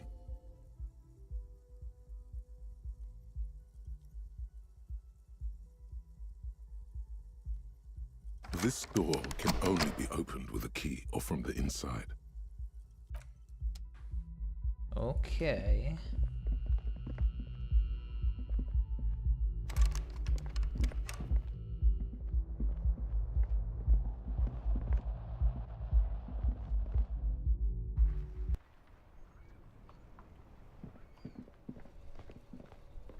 No, there's nothing here. I'm a bit lost.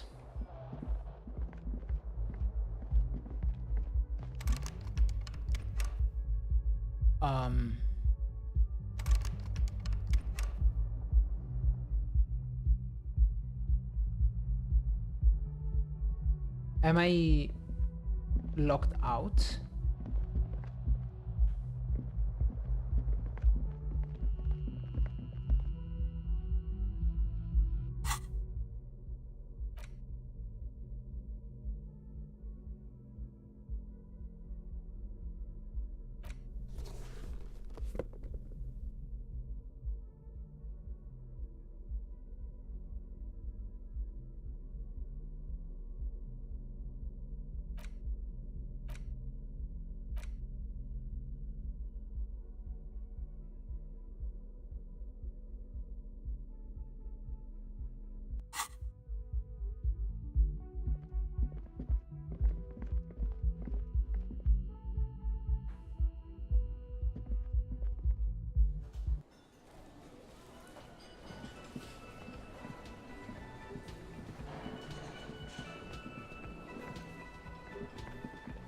Hello again, sweetie.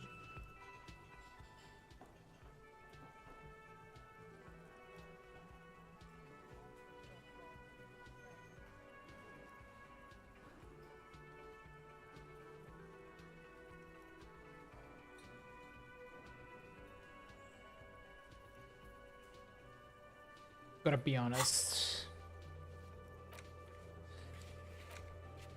I'm feeling lost.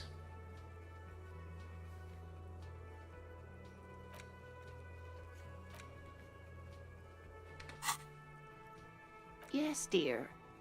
I'm a paraplegic.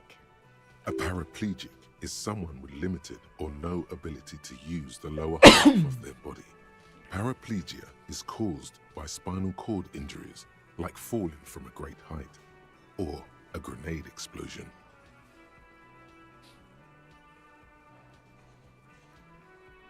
Thanks for cleaning that up to me.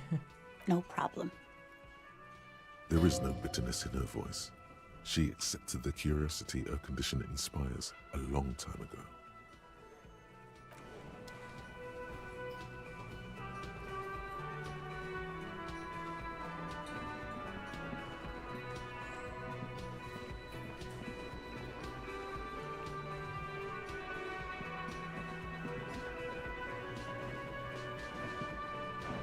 Yes?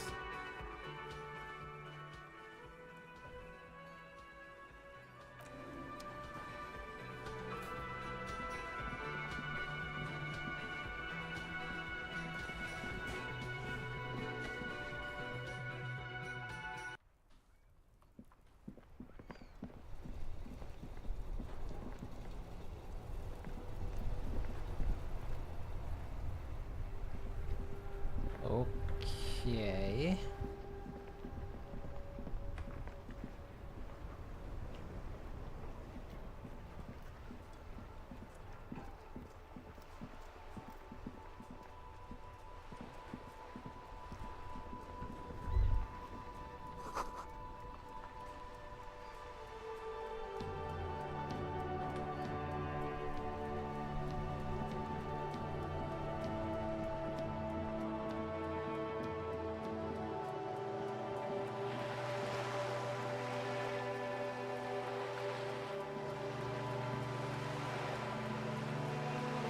Is there anything else I can do?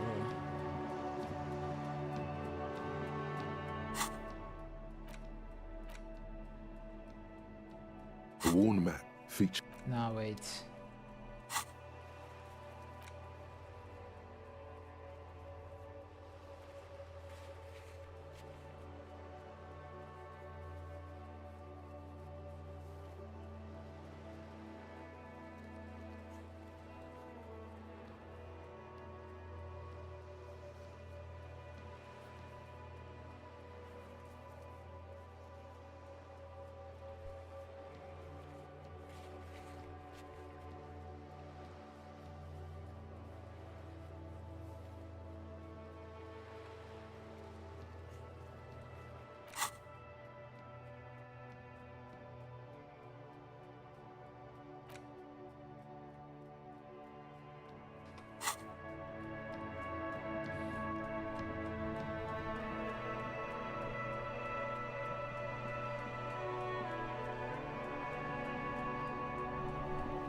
Inside, you see a set of steering levers, a radio microphone, a pull-out toolbox, and the soft glow of the fuel preheater gauge. As you tap on the gauge, the indicator pin jerks as if startled. It's in the large orange sector, indicating the engine is warm. Next to the gauge is a red switch labeled heat. There's no use pressing the heat button. It won't start without the ignition key. Translation: we're not going anywhere right now. Alternative translation: don't even think you can drive my MC.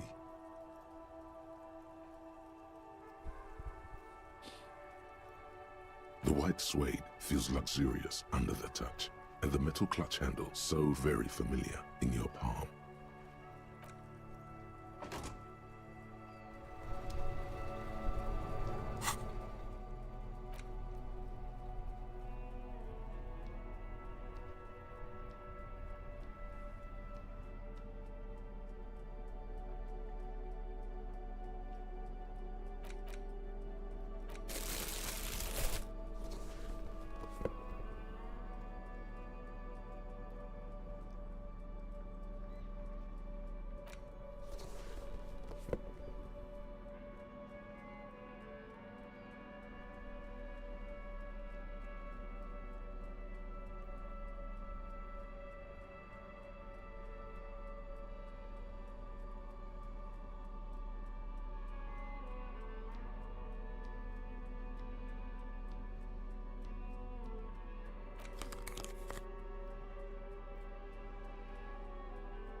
I'm seriously wondering,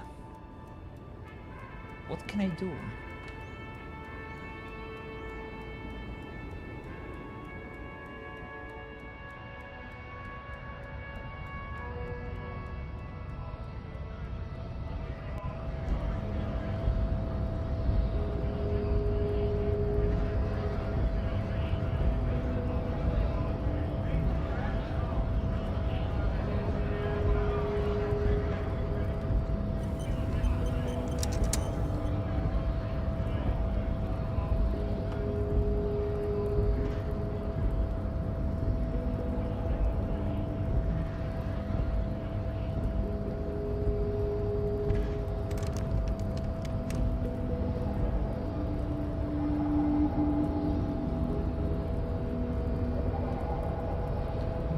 There's nothing I can do here.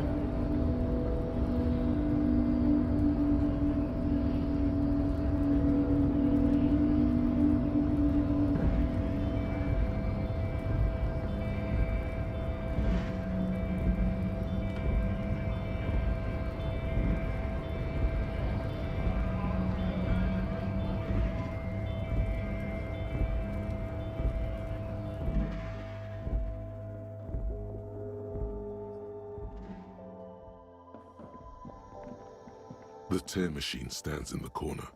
A sign says, 1 bottle equals 10 cents.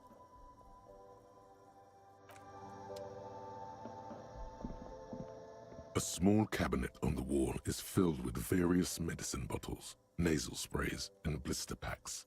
They all bear the Saint Baptiste Pharmaceutics logo. Saint Baptiste, you know, the pharmaceuticals company. Saint Baptiste Pharmaceuticals. The one that sells meds out of Saint Baptiste. That one. There. She is right. Saint Baptiste, the company, derives its name from Saint Baptiste, the city. Itself so named because that's what it is. A rare case where that really is the full etymological history. As far as almost anyone knows, at least.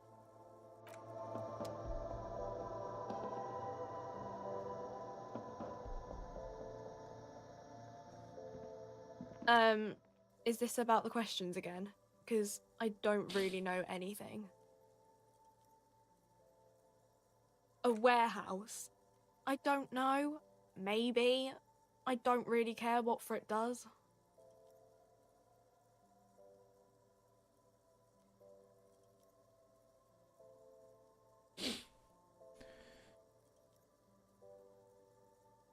Come on, give me something to work with here. She looks up from under her brow.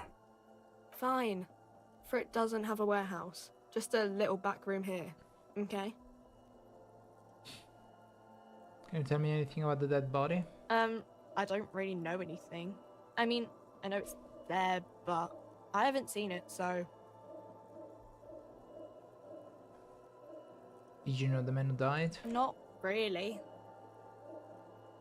Does it mean you knew him a little? No. I didn't know him at all.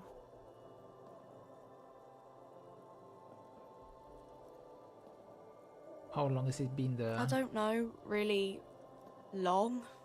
What do you think happened? I don't know. No need to worry. It's just standard procedure for us to ask around. If you hear anything, let us know, okay? Okay. Uh-huh.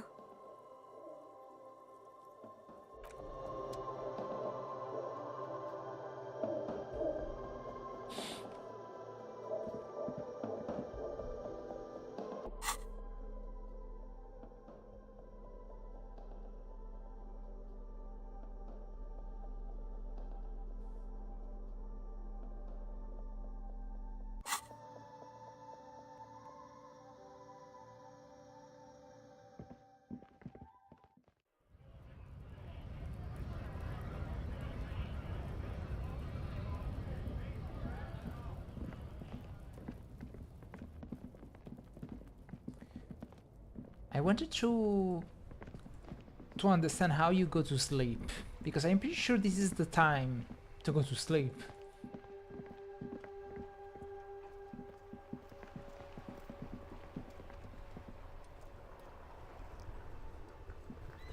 Yes? Excuse me? Nothing, just an observation. You have a distinctive way of walking. If I were to walk in front of you, we would surely collide. Do you mean distinctive? I hope you don't take this the wrong way. It's just a collegial observation. In the 57th, we call it the Jamrock Shuffle. Officers from Jamrock's 41st Precinct tend to move a bit erratically. How's that? They say it's a scene-clearing technique developed by one of your lieutenants for gathering evidence. It's erratic, yet thorough. Prioritizes containers. You're kidding me. Why containers? I don't know. Containers contain, I guess. I'm making assumptions. We should move on.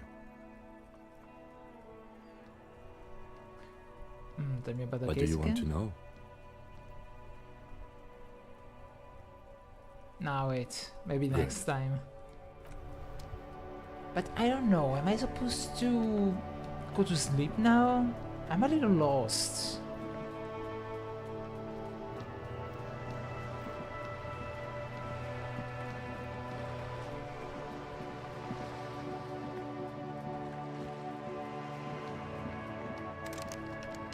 Yeah, this is closed, of course.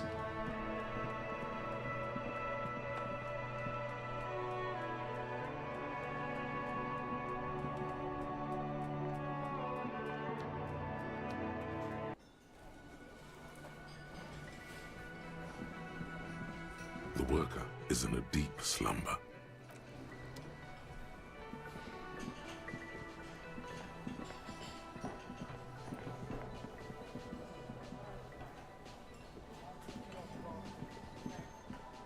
You see a heavy steel door with a prominent dimple lock.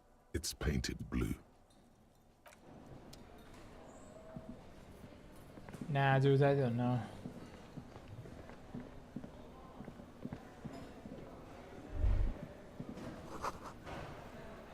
This feels right. You belong here.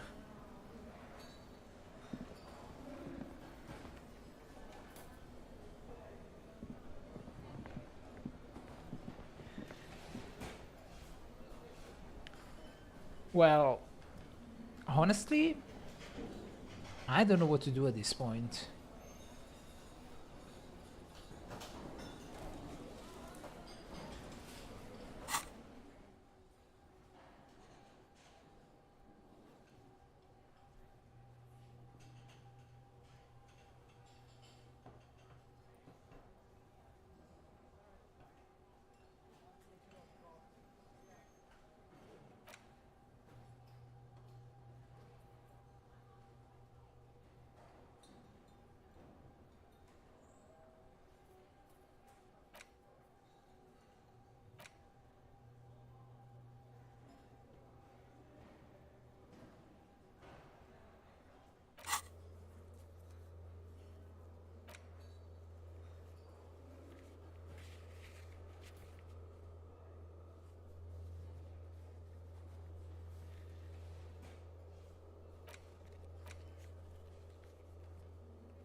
Should I try to inspect the body?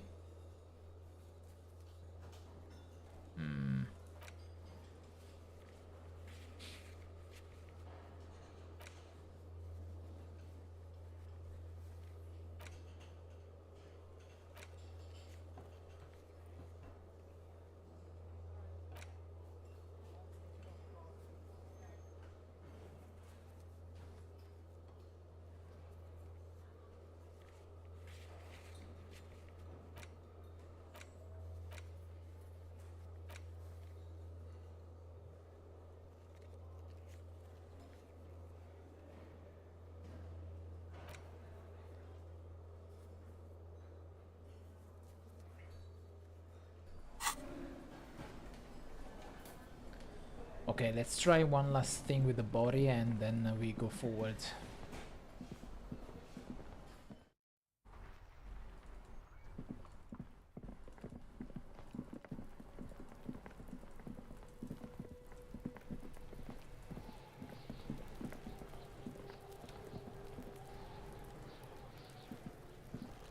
There he still is, looking right through you with his white eyes. The body below is entirely dedicated to that corpse smell.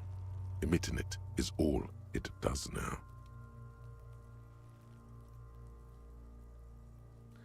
+1. I have ammonia. That's it. I don't know, man. I don't think this is gonna work.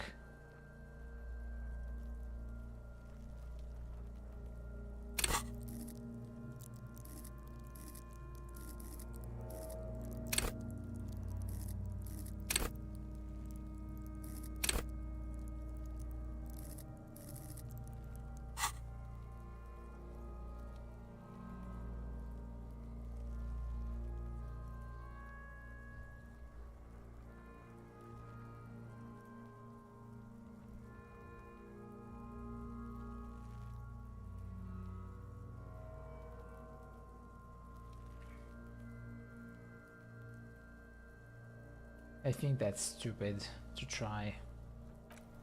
Nah. Fuck does Kuno care?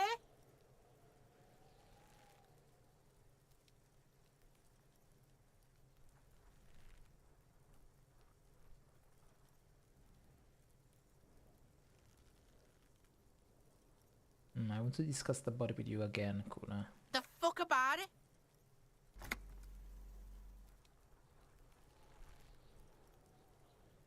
Do you know who he was? Kuno's fucking. Kuno uses the fucking for target practice. That's it, huh?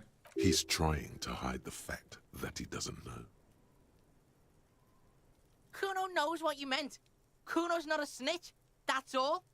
Trying to make Kuno sing into the popo phone.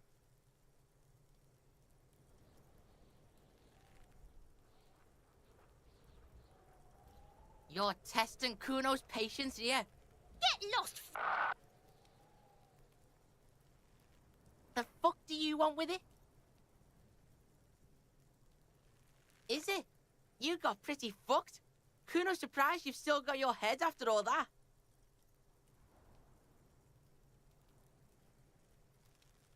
After all what? Don't sweat it, drunk pig. Kuno will keep your nasty secrets. Kuno's not snitching. He's saying you climbed up there. He probably saw you do it. Yet, that conclusively explains how the coke got up there.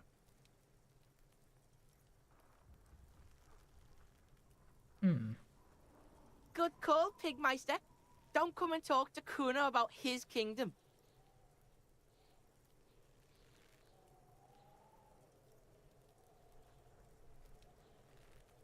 Kuno doesn't fucking care. Guillaume Le Million. Bad news. Guillaume Le Million did not become a cop. In 38, he went on a tour to the Sinyao province in Safre, where he died of autoerotic asphyxiation. His body was found hanging from a decorative dragon tree in his junior suite, amid drug paraphernalia, unwholesome objects, and the Sylvia Trainer single, Wonderland, skipping in the background. And yes, you can take this as a metaphor for Revachol in the 30s, and also as a warning.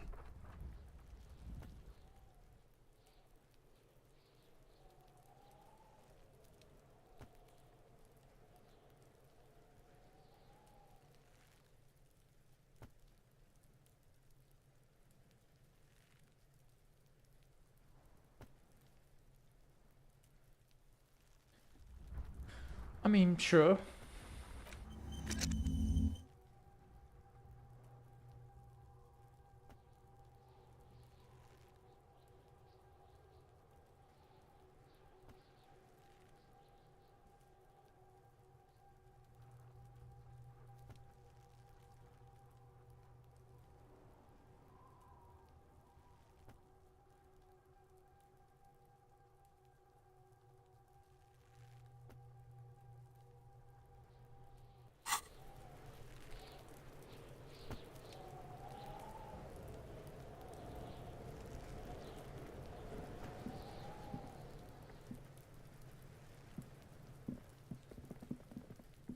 Yeah, I think we can stop here.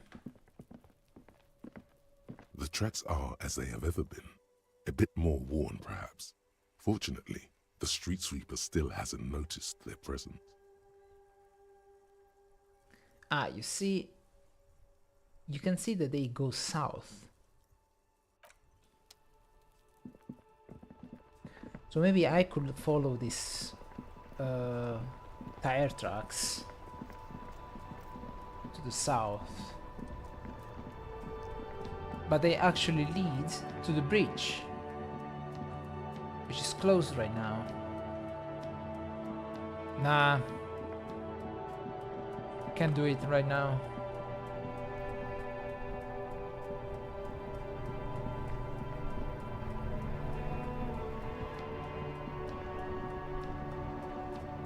Oh man, I think I'm getting tired.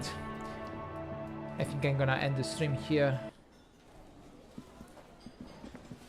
I was hoping I will get something more, but I don't know, maybe I just need the day to end. That's what I need to do.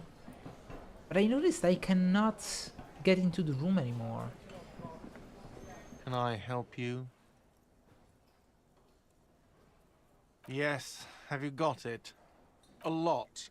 A lot. For the room, drinks, and broken window, 130 real. Yes?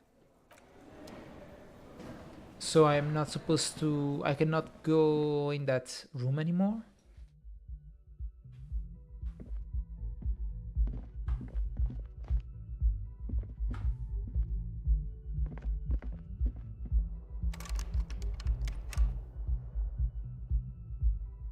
Well, isn't that great?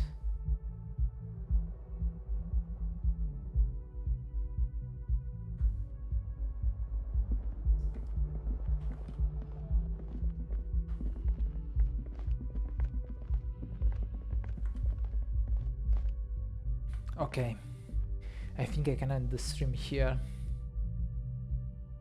I was hoping I will get something more. Man, I don't like backseating, you know? But right now, I have the feeling that I'm missing some critical information.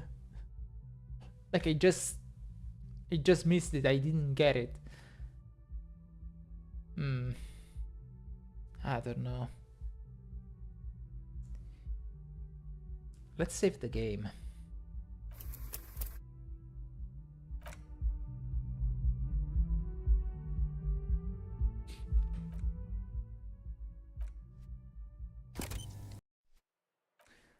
Okay, that's it. For today, at least. Thank you very much for watching, and if you like what you saw so far and you're interested in seeing more, don't forget to subscribe, and if you want to also leave a like or a comment, that would be very appreciated. My next stream is going to be on Saturday, starting at 11 AM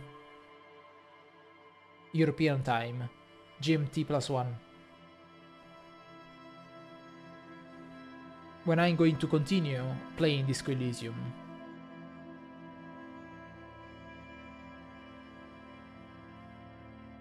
I wonder what I should do next.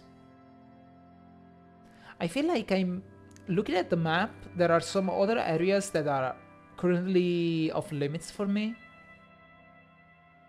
I have the feeling that I just need to let the day pass now. I just need to understand how to do that. Maybe something else will happen the day after. Maybe some new characters will appear, I don't know. Let's see. We will find out in the next stream. So again, thank you very much for watching, and I will see you next time. See ya.